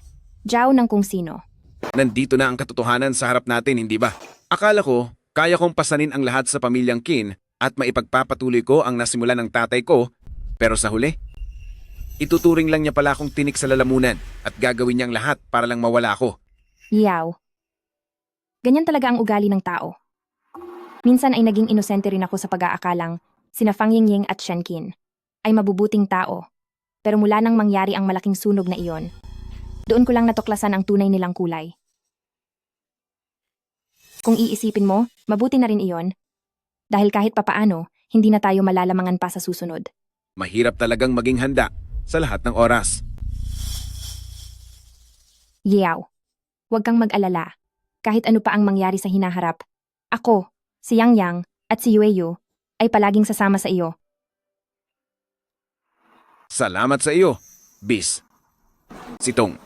Sige, magkasama nating hihintayin ang balita tungkol kay Sekretaryo Chen. Young Master, tapos na po ang investigasyon. Tungkol doon sa mga taong iyon, hindi natin sila nabigla, tahimik na natin silang kinuha. Ngayon, kailangan nating pag-isipang mabuti kung paano sila mapapalabas sa pinagtataguan nila. Mama, pwede pong pumunta si Yuwei. Hindi pwede, Yueyo. Masyado itong delikado. Hindi po. Bata lang naman si Yuwei basta-basta ko lang itong babanggitin. Sasabihin ko na hindi ko sinasadyang makita. Paniguradong hindi siya maghihinala. Sige na nga, Yueyo. Pumunta ka na, pero kailangan mong mag-ingat. Mama, pwedeng sumama si Yang Yang kay Yue? Yang Yang, Yueyo, Lola, ang ating mga magulang ay parehong nagtatrabaho. Pwede po ba kaming basahan ni na Yue ng isang storybook? ang dalawang matandang ito, talagang hindi tama ang ginagawa nila, pati ang sarili nilang mga anak ay hindi na nila inaalagaan. Anong libro ba ang gusto ninyong basahin? Babasahan ko kayo? Doon sa... Dito na lang sa librong ito. Sige. Tingnan natin ito. Lola, kapag may nagawang mali si Yang Yang, parurusahan din ba ako ni Papa? Yang Yang, bakit mo naman nasabi yan? Lola, nandun po ako. At nakita po namin ni Yang Yang, si Papa at si Uncle Chen. Si Uncle Chen ay kumuha ng ilang katulong at ipinakulong po sila. Sino-sinong tao ang mga iyon? Hindi po naming alam. Yang Yang, Yueyo, huwag kayong mag-alala, hindi naman gagawin iyon ng inyong tatay sa inyo. Mauna muna kayong manood, may gagawin lang si Lola. Halika, halika rito. Tingnan mo ito.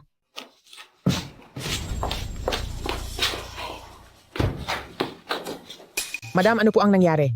Siguradong may natuklasan na si Qin Yao. Nag-utos siya na kunin at ikulong ang mga katulong na iyon. Madam, huwag po kayong mag-alala.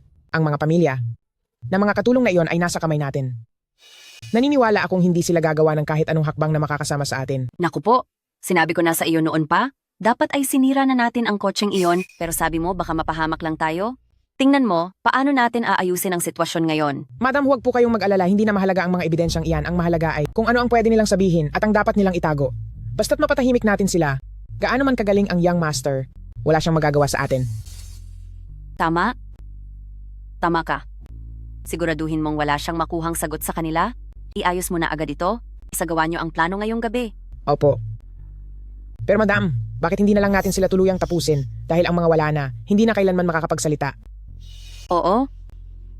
Kapag wala na ang isang tao, hindi na siya makakapagsalita. Tama po.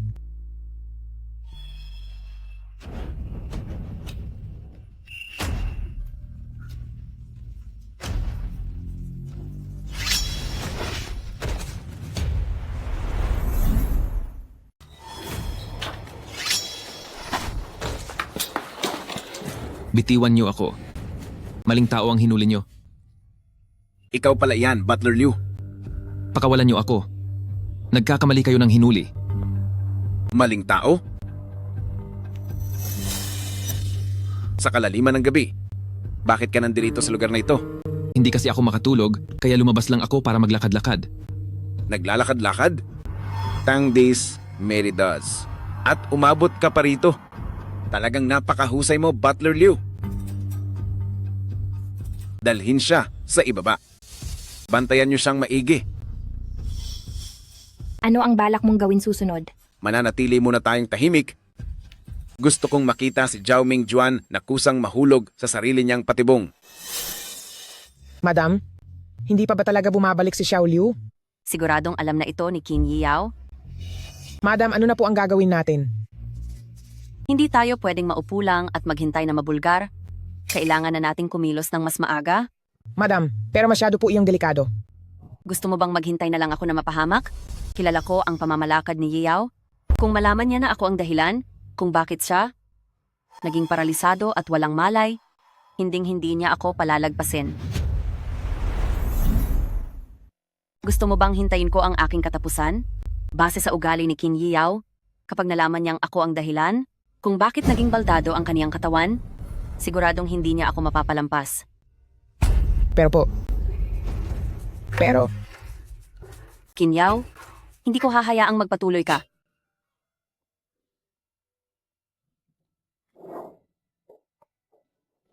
Yao, mayroon akong gustong ipakipag-usap sa iyo. Ano man po iyon, Ina, maaari niyo nang sabihin sa akin ng direkta. Sa susunod na ilang araw, anibersaryo na ng pagyao ng tatay mo, naiisip ko sana na sabay tayong bumisita sa iyong tatay. Tama po kayo, Ina. Simula noong nagising ako, ay hindi ko pa nabibisita si tatay. Nararapat lang na pumunta ako roon. Ina, bilang asawa ni Yao, nararapat lang din po siguro na sumama ako sa pagkakataong ito. Ay, hindi maaari. May sinusunod na tradisyon ang pamilya Qin.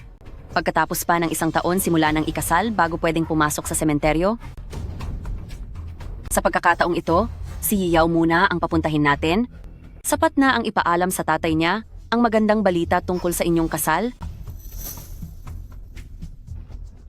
Ganito na lang po, Ina. Sasamahan ko na lang si Yao papunta roon. Mananatili ako sa labas at hindi papasok. Ito na rin ang paraan ko ng pagpapakita ng paggalang. Sige, walang problema riyan. Kung ganoon, usapang tapos na po iyon. Sige, halika, kumain na tayo. Kumain na kayo. Ina, may lalakarin pa kaming importante ni Sitong. Pakiusap, ipinagkakatiwala ko po muna sina Yang Yang at Yue sa inyo. Mauuna na muna kaming umalis. Walang problema. Sige, mauna na kayo. Halika rito. Mag-bye na kayo kay Papa at Mama. Bye-bye. Walang problema. Mauna na kayo. Halika kayo. At magpaalam na kayo sa inyong nanay at tatay. Bye-bye. Gusto ko pong pumunta sa banyo. Sige po, sasamahan ko po kayo. Wag! Ako na lang pong mag-isa. Wag na po kayong sumunod sa akin. Pumayag na si Qin Yao na pumunta sa sementeryo. Sa pagkakataong ito, tatapusin na natin ito Puputulin natin ang preno niya para mawala na siya ng tuluyan habang nasa biyahe. Madam, hindi po ba tayo mabubuko niyan? Bagaman mapanganib ang paraang ito, pero wala na tayong sapat na oras. Sila rin ang nagtulak sa atin sa ganito. Madam, sa tingin ko ay kailangan nating humanap ng mas ligtas na paraan. Paano kung ang plano ay hindi matuloy sa kalsada? Ano na ang gagawin natin? Maglalagay tayo ng mga tao malapit sa sementeryo. Dahil ang pagbisita sa puntod ay seryosong bagay, hindi kailanman magsasama ng tauhan si Qin Yiyao. Pagdating ng oras na iyon, mag-isa lang siya doon at hindi pa lubusang gumagaling ang mga binti niya. Hindi ba mas madali natin siyang mapaparusahan? Opo. Gagarantiya ko pong magtatagumpay tayo ngayon.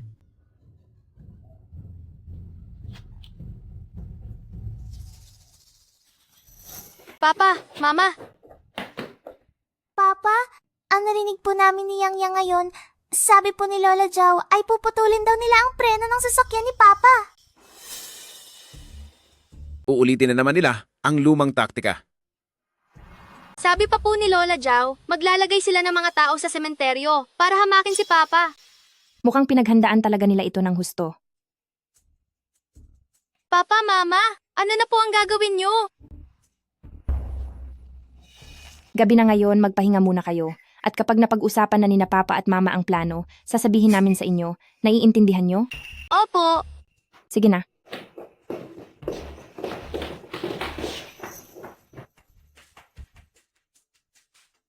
Nasaan si Sitong? Sabi niya ay sasama siya sa atin, di ba? Biglang sumama ang pakiramdam ni Sitong, kaya sinamahan siya ng 2 bata sa ospital. Sa susunod na lang, ako mismo ang magsasama sa kanya. Sige, sumakay ka na sa kotse at susunod ang kotse namin sa likuran mo. Sige, sumakay ka na sa kotse at susunod na lang kami sa inyo.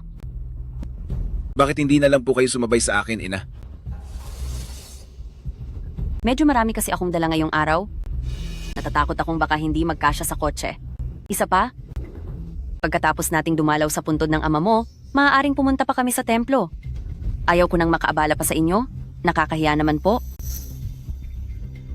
Ina, bakit po ba kayo nagiging formal sa akin? Hindi naman sa ganoon. Ayaw lang talaga naming makaabala sa inyo. Tsaka, hindi naman kami ganoon kahirap na iisang kotse lang ang mayroon. Hindi na kailangang magsikisikan, di ba? Kung iyan po ang gusto nyo?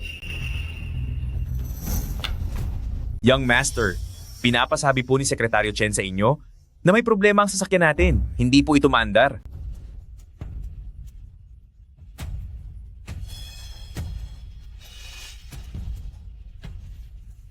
Bakit hindi ka pa kumuha ng ibang sasakyan? Kailangan ko pa bang ituro sa inyo yan? Huwag nating hayaang maantala ang pagdalaw sa puntod. Opo, sir. Ina, palpak ang trabaho ng mga tauhan ko. Sumakay na po muna kayo sa kotse at susunod na lang ako mamaya. Sige.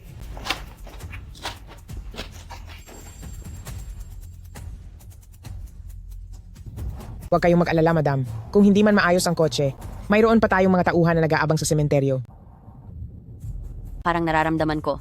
Nakakaiba ang kilos ni Qin Yiyao ngayon. Posible kayang may nahahalata na siya ngayong araw? Imposible po yan. Kilala natin ang ugali ni Young Master. Kung may natuklasan man siya, siguradong hindi niya tayo palalagpasin. May napansin kaya siya ngayong araw? Imposible po. Sa ugali ng Young Master, kung may natuklasan man siya, paniguradong pagbabayarin niya tayo. Bakit pa siya sasama sa atin pumunta sa sementeryo? Huwag na natin pag-usapan iyan. Ayusin mo na ang mga tauhan ko. Kailangang sa sementeryo ngayong araw ay matapos na siya.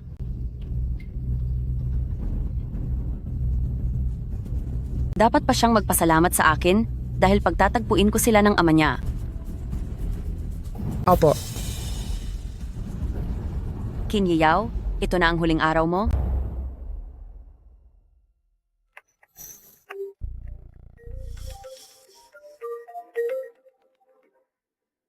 Paalis ka na ba? Oo, nasa biyahe na ako. Hindi mo naman ginamit ang sasakyang may problema, di ba? Hindi. Matalino si Sekretaryo Chen. Sabi niya, ayaw mag-start ng kotse, kaya nagpalit kami ng sasakyan. Kumusta naman dyan sa pwesto mo? Sa paligid dito ay mayroon ngang maraming nagbabantay. Pero huwag kang mag-alala. Handa na rin ang mga tao natin. Sige, naintindihan ko. Mag-ingat ka. Hintayin mo ako. Malapit na ako. Nakikita ko na ang sasakyan mo. Ibababa ko na ang tawag. Ingatan mo ang sarili mo. Ikaw din.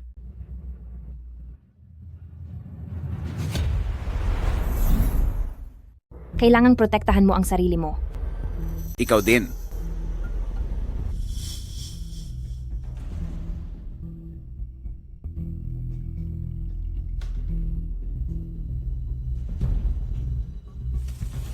Young Master, kailangan bumaba na tayo ng kotse. Mag-ingat ka po sa lahat ng bagay.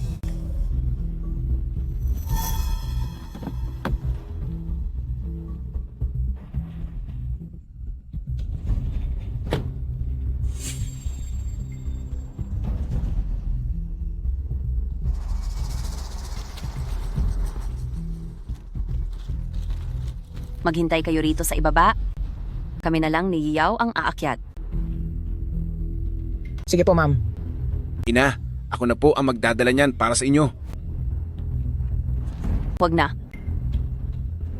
Kaya ko na itong bitbitin mag-isa. Hindi naman ito mabigat. Sige po.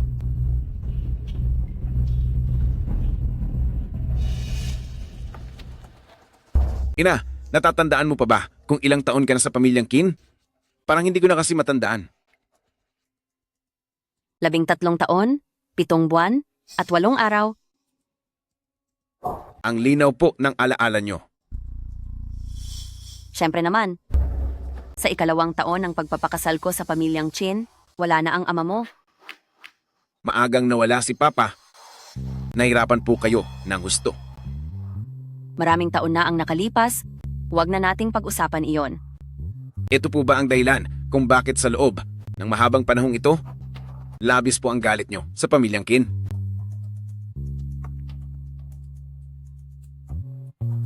Yaw, bakit mo iyan itinatanong? Dahil maagang nawala ang ama, ang pamilyang Qin ay mag-isang itinaguyod ni Ina. Araw-araw kang nagsumikap ng husto.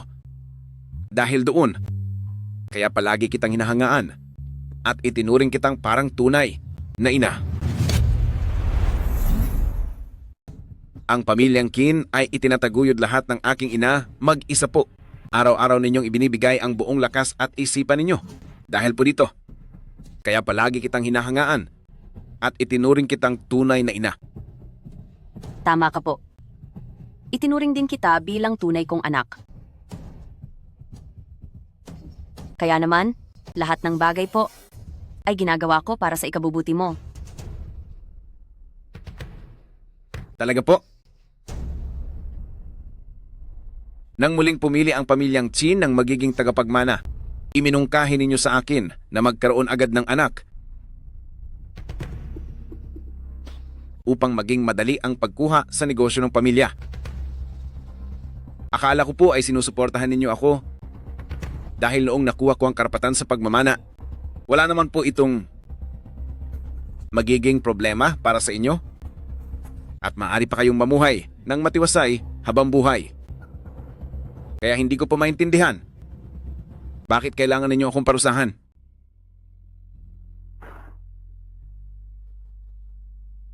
Dahil nahulaan mo na pala ang lahat, bakit ka pa nangahas na pumayag sa akin? Ang paggawa niyo po nito, para saan po ba ito talaga? Hindi ako makakatanggap nito. Bakit? Dahil ba sa pangalan mong Qin? Ang negosyong pinaghirapan ko ng 6 na taon ay ibibigay ko lang ng ganoon na lang sa'yo? At isa pa po, hindi naman kita tunay na anak? Ngunit dapat ko bang panoorin at umasa na lang sa desisyon mo sa hinaharap? Dahil lang ba sa mga ito po? Kapag wala ka na, Si Yang Yang ang susunod na tagapagmana. At ako po ay mananatiling makapangyarihan sa pamilyang Chin. Ganoon ba talaga kahalaga ang kapangyarihan po? Kung hindi mahalaga ang kapangyarihan, bakit mo sinunod ang payo ko? At gumawa ng paraan para magkaroon ng anak na si Yang Yang? Hindi ba para iyon sa kapangyarihan ng pamilyang Qin po? Ngayon pa ba kayo magbabait-baitan? Hindi ako katulad mo. Gumawa ka ng lahat ng paraan para ipanganak si Yang Yang? Hindi ba't para makuha ang kapangyarihan sa pamilyang Qin? At ngayon ay nagpapanggap kang matino? Hindi ako katulad mo. Anong hindi katulad? Maagang nawala ang ama mo? Alam mo ba kung anong sinasabi ng ibang tao tungkol sa akin?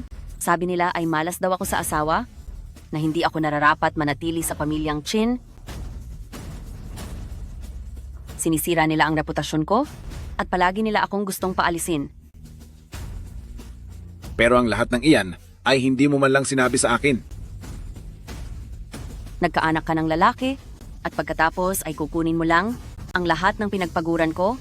Sa anong karapatan? Hindi sapat na dahilan iyan para manakit ng tao. Sana ay kinausap mo na lang ako. Kayong mga taga-pamilyang Qin, kayong lahat ay puro napapako lang ang mga pangako na mga sinungaling. Mali po ang iniisip niyo sa akin. Gusto ko lang mabawi ang mana. Dahil lang sa iyon ang pinagpaguran ng aking ama at hindi ko ito hahayaang mapunta sa ibang tao sa pamilyang Qin. Huwag kang magsalita ng ganyan kalinis. Sa totoo lang ay pareho lang tayo. Para lang sa pansariling layunin, ay gagawin mo ang kahit anong masama? Si Yang Yang, ang pinakamalinaw na ebidensya niyan. Nabulag na po kayo ng galit. Kaya hindi na po ninyo magawang makinig sa sinasabi ko. Kaya huwag niyo po akong sisihin kung parusahan ko kayo. Binulag po kayo ng inyong galit. Kaya naman hindi niyo na po pinakikinggan ang mga sinasabi ko. Huwag niyo po akong sisihin kung magiging malupit ako sa inyo. Ano ang balak mong gawin? Kayong mga tao diyan, dakpin niyo siya at parusahan siya ng matindi. Sandali lang. Sakto ang dating mo? Ngayong araw ay ang huling sandali ninyong dalawa. Sitong, magtago ka sa likod ko. Ano bang pinagsasabi mo? Mas malakas pa ang abilidad ko kaysa sa iyo ngayon.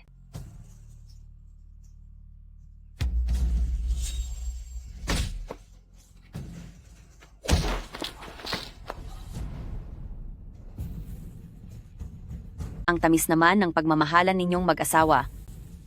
Salamat sa papuri mo.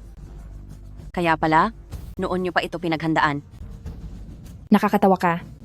Hindi kami mga hangal. Bakit naman kami maghihintay na tapusin mo lang? Kung hindi kayo kikilos, ay baka kung ano pa ang mangyari sa inyo. Tama ka diyan. Pero tingnan natin kung kaya mo ba talaga kaming tapatan. Isipin nyo muna, kung makakaalis pa ba kayo nang ligtas dito? Tumayo kayo.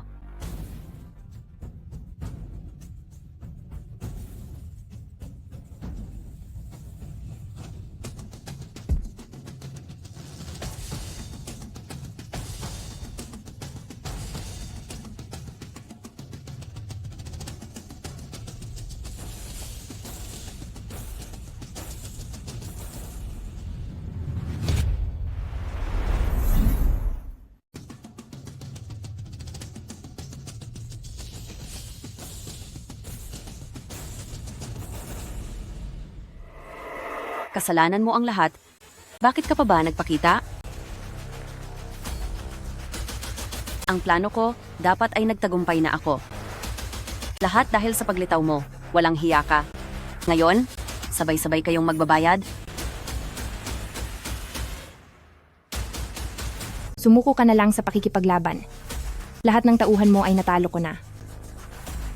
Maraming taon ko itong pinaghirapan. Paano ako susuko ng ganoon lang?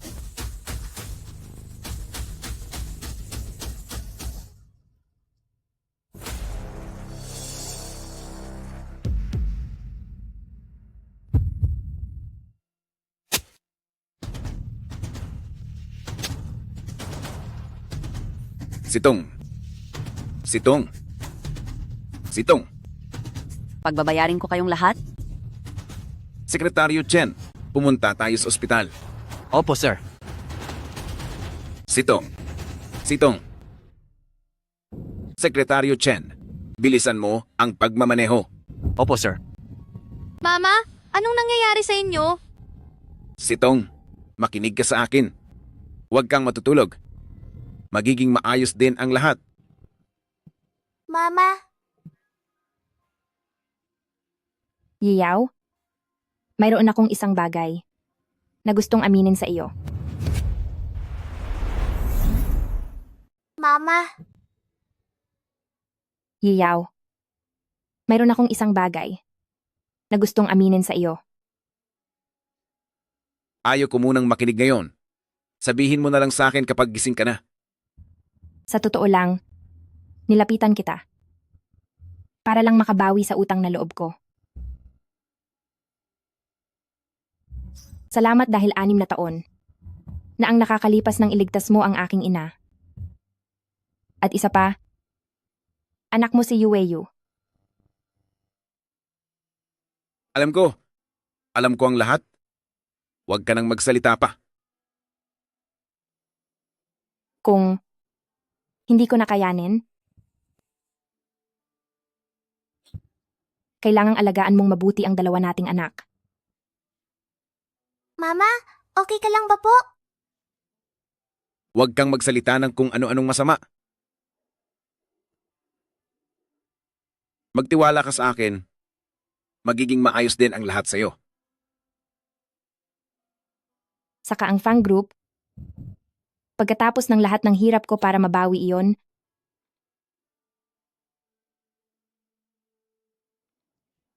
tulungan mo akong protektahan ito. Huwag mong hayaang mapunta sa kamay ng iba.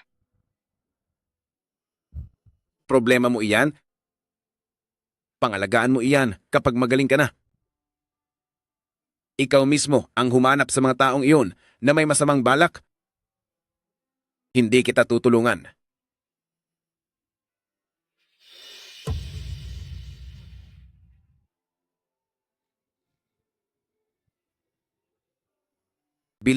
Bilisan mo ang pagmamaneho. Sitong. Doktor. Anong nangyari dito? Bilis, iligtas niyo siya.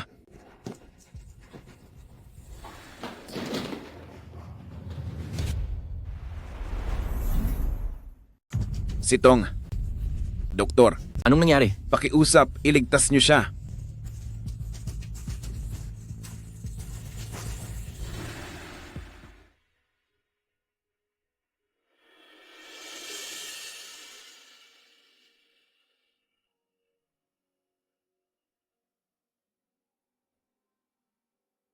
Halika rito. Papa! Magiging maayos ang kalagayan ni Mama, kasi hindi ba? Dapat tayong magtiwala sa doktor. Tiyak na magagawa ng doktor na pagalingin si Mama. Pero nasasaktan ng gusto si Mama. Natatakot po ako. Yue, huwag kang matakot. Narito lang si Papa. Mama! Dapat tayong magtiwala kay Mama. Matapang ang inyong ina. At dahil mahal na mahal ni Mama sina Yang at Yue, hindi niya tayo iiwan. Mananatiling malakas at lalaban si Mama.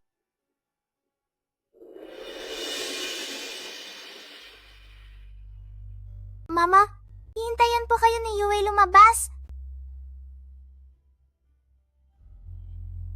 Sitong, maghihintay kami ng mga bata para sa'yo.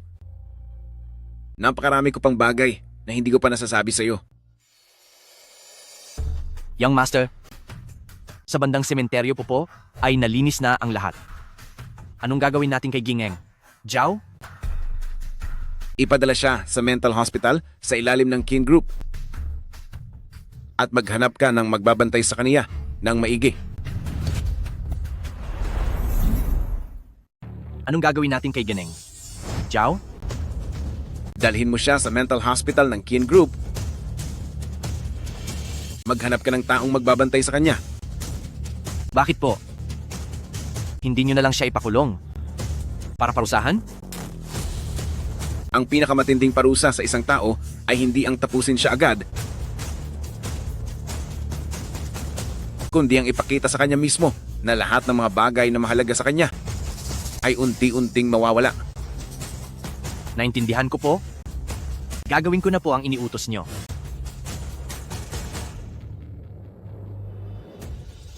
Doc, kamusta na ang asawa ko?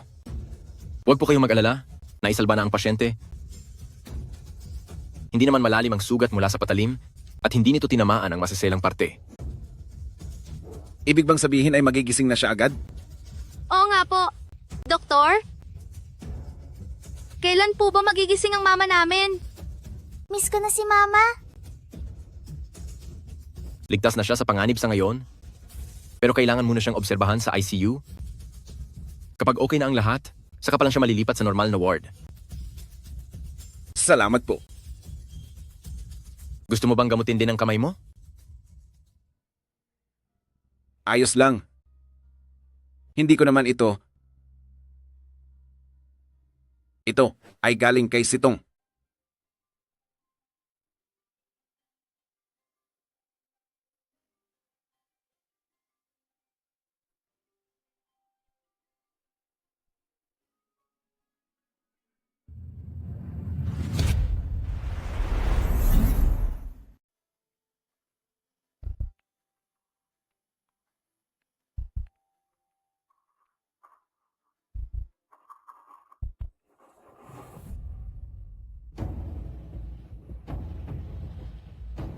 Bumabuti na ang kalagayan ng pasyente ngayon. Maaari na po kayong pumasok para bumisita. Salamat po. Ang pasyente ay nagpapakita na ng mga senyales ng paggising. Maaari pong kausapin ng pamilya ang pasyente.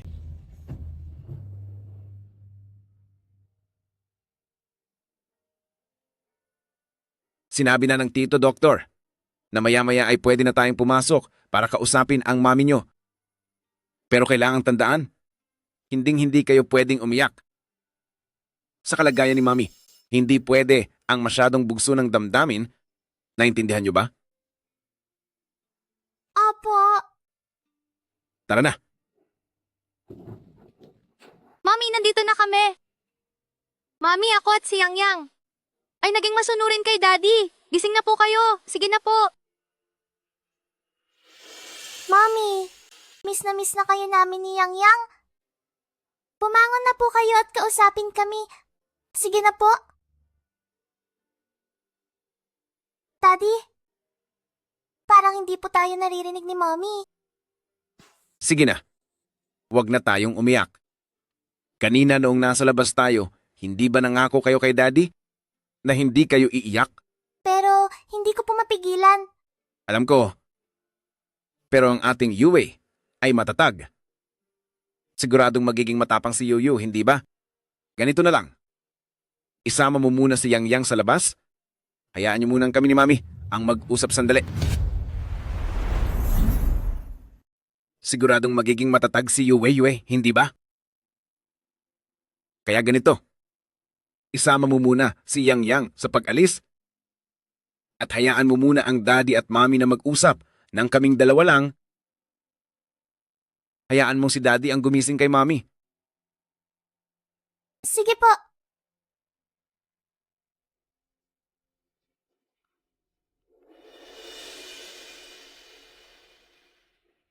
Sa totoo lang, mayroon ka pa bang ibang gustong sabihin sa akin habang nasa sasakyan tayo? Oslang, kung wala ka namang sasabihin, marami naman akong mga salita na gustong sabihin sa iyo. Una sa lahat, gusto kong humingi ng tawad sa iyo. Noong una ay ginawa ko lang iyon para makuha ang karapatan sa pamana at nagkaanak tayo. Palagi kitang hinahanap. Ngunit hindi kita matagpuan. Nang unang beses kang lumitaw sa harap ko, hindi pa rin kita nakilala. Pero si Tong, alam mo ba? Nahulog pa rin ako sa iyo. Parang mayroong isang uri ng mahika sa iyo. na nagpapamahal sa akin sa iyo ng higit pa. Ngunit Sitong, hindi ko pa man lang nagagawang sabihin ang lahat ng ito.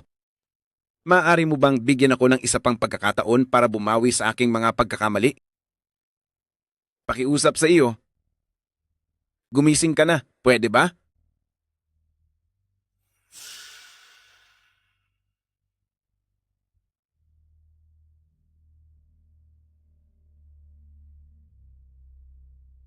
Qin Yao, paano mo balak bumawi sa akin?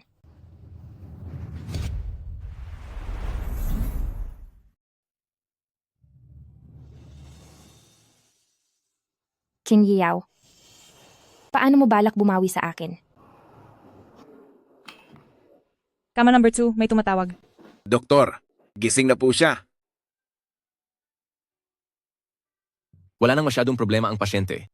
Maaari na siyang ilipat sa regular na ward. Kapag magaling na ang mga sugat, tsaka na siya lumabas ng ospital. Maraming salamat po.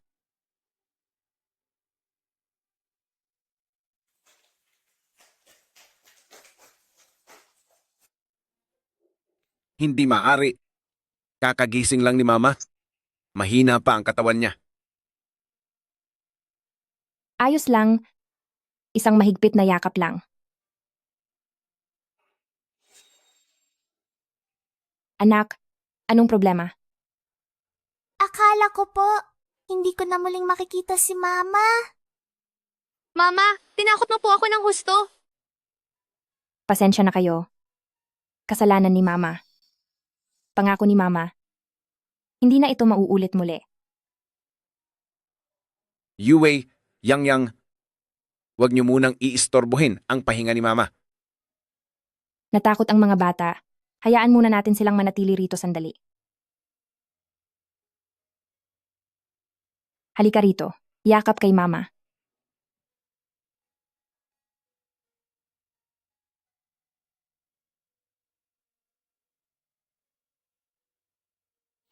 Ano po ito? Masustansyang pagkain na niluto ng kusinero natin sa bahay. Lugaw na naman? Nagtanong na ako sa doktor. Sa ngayon, mga malalambot na pagkain lang ang pwede mong kainin.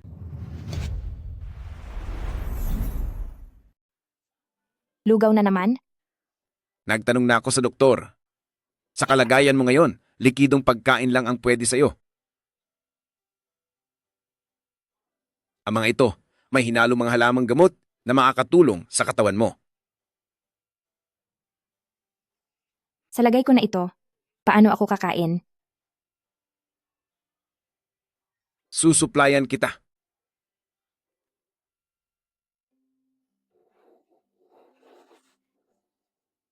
Anong tinatawa-tawa mo? Siguro ay, unang beses mong mag-alaga ng tao, no? Sinong nagsabi? Ano kasi? Si Yang ay bata pa lang noong ako ang nagpalaki sa kanya.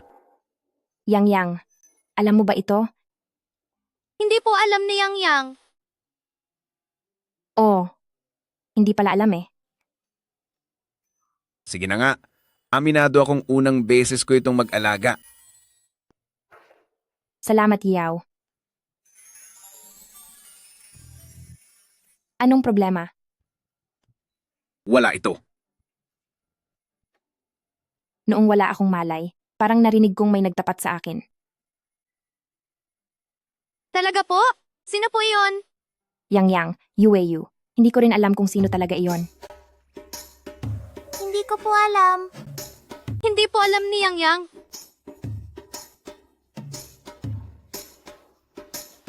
Kaya ko nang kumain mag-isa. Ano kasi, hahanapin ko lang ang doktor para itanong kung kailan ka pwedeng lumabas ng ospital. Papa, sasama po ako.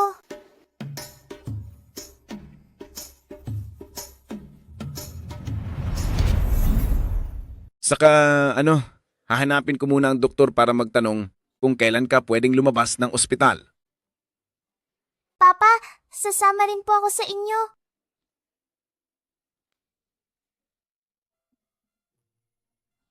Yue, bakit hindi mo samahan ng mama mo? Papa, bakit hindi niyo po inamin kanina? Yue, ang pagmamahal sa isang tao ay masyadong komplikado at ang mama mo ay bumalik lang para gumanti ng utang na loob, siguradong gagawa siya ng paraan para maibigay ang lahat ng gusto ko. Kaya hindi ko dapat ipilit sa kanya ang nararamdaman ko. Paano kung hindi naman pala ako mahal ni mama? Pero hindi niyo pa naman po tinatanong si Mama. Paano niyo malalaman ang iniisip niya?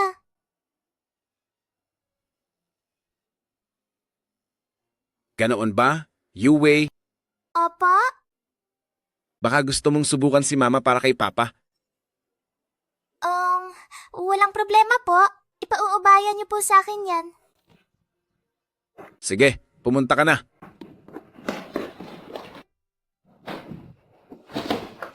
Mama, wag na po kayong magalit. Hindi naman galit si mama. Wag na po kayong magpanggap. Halatang halata ko po. Tanagalit kayo kay Papa. Ang papa niyo kasi, noong walang malay ako ay nagtapat pa siya sa akin, pero ngayong gising na ako, ayaw naman niyang aminin. Nakikita ko na ang lahat. Nagagalit ka kay Papa. Eh dahil naman sa papa niyo, noong nawalan ako ng malay, umamin na siya. Ngayong gising na ako, hindi naman siya umaamin. Baka may inaalala lang po si Papa. Inaalala? Opo, Mama. Hindi ba tayo nandito para tumanaw ng utang na loob? Nagawa na natin ang pakay natin? Hindi ba po? Tama ka naman doon. Mama, hindi kaya gusto niyo na rin po si Papa? Oh yeah!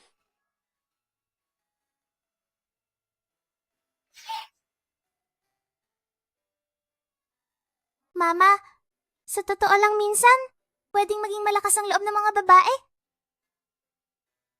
Hindi kailangang hintayin ng lalaki na unang magsalita. Kung hindi ay mawawala lang ang kaligayahan mo. Ikaw talagang bata ka, ano bang binabalak mo? Sabihin mo na kay mama. Mama, hayaan din nating mag-alala si Papa kahit minsan.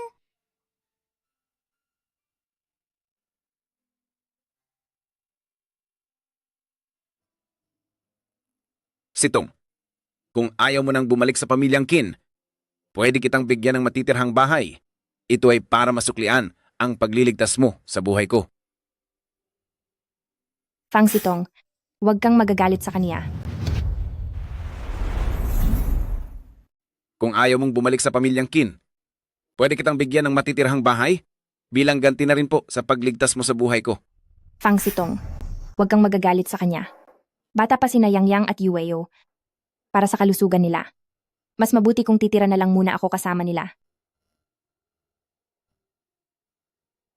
Sige.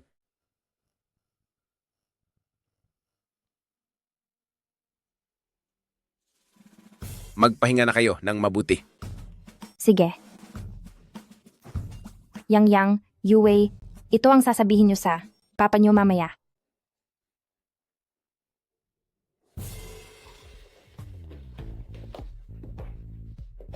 Papa! Bakit?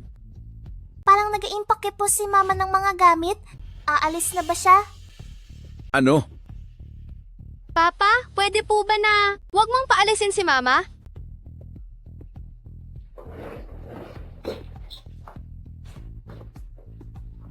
Yehey!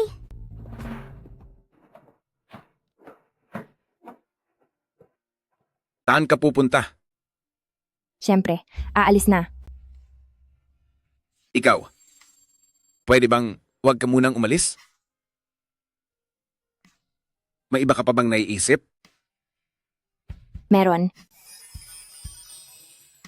Gusto ko sanang sabihin sa'yo na gustong mag-alaga ni na Yang Yang at Yueyu ng pusa. Pag-isipan mo muna yan.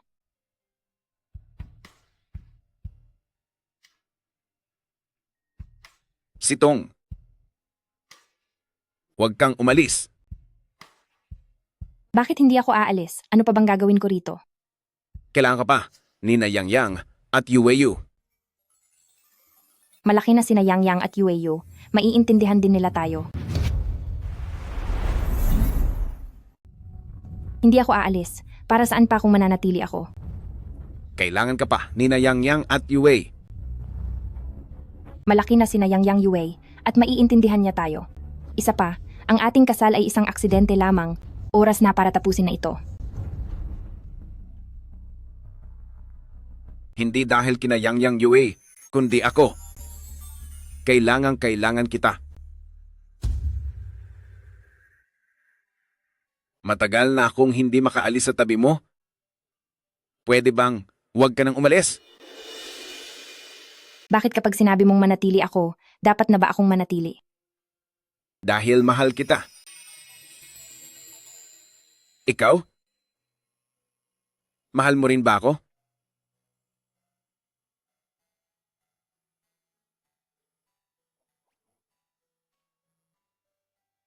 Yahey!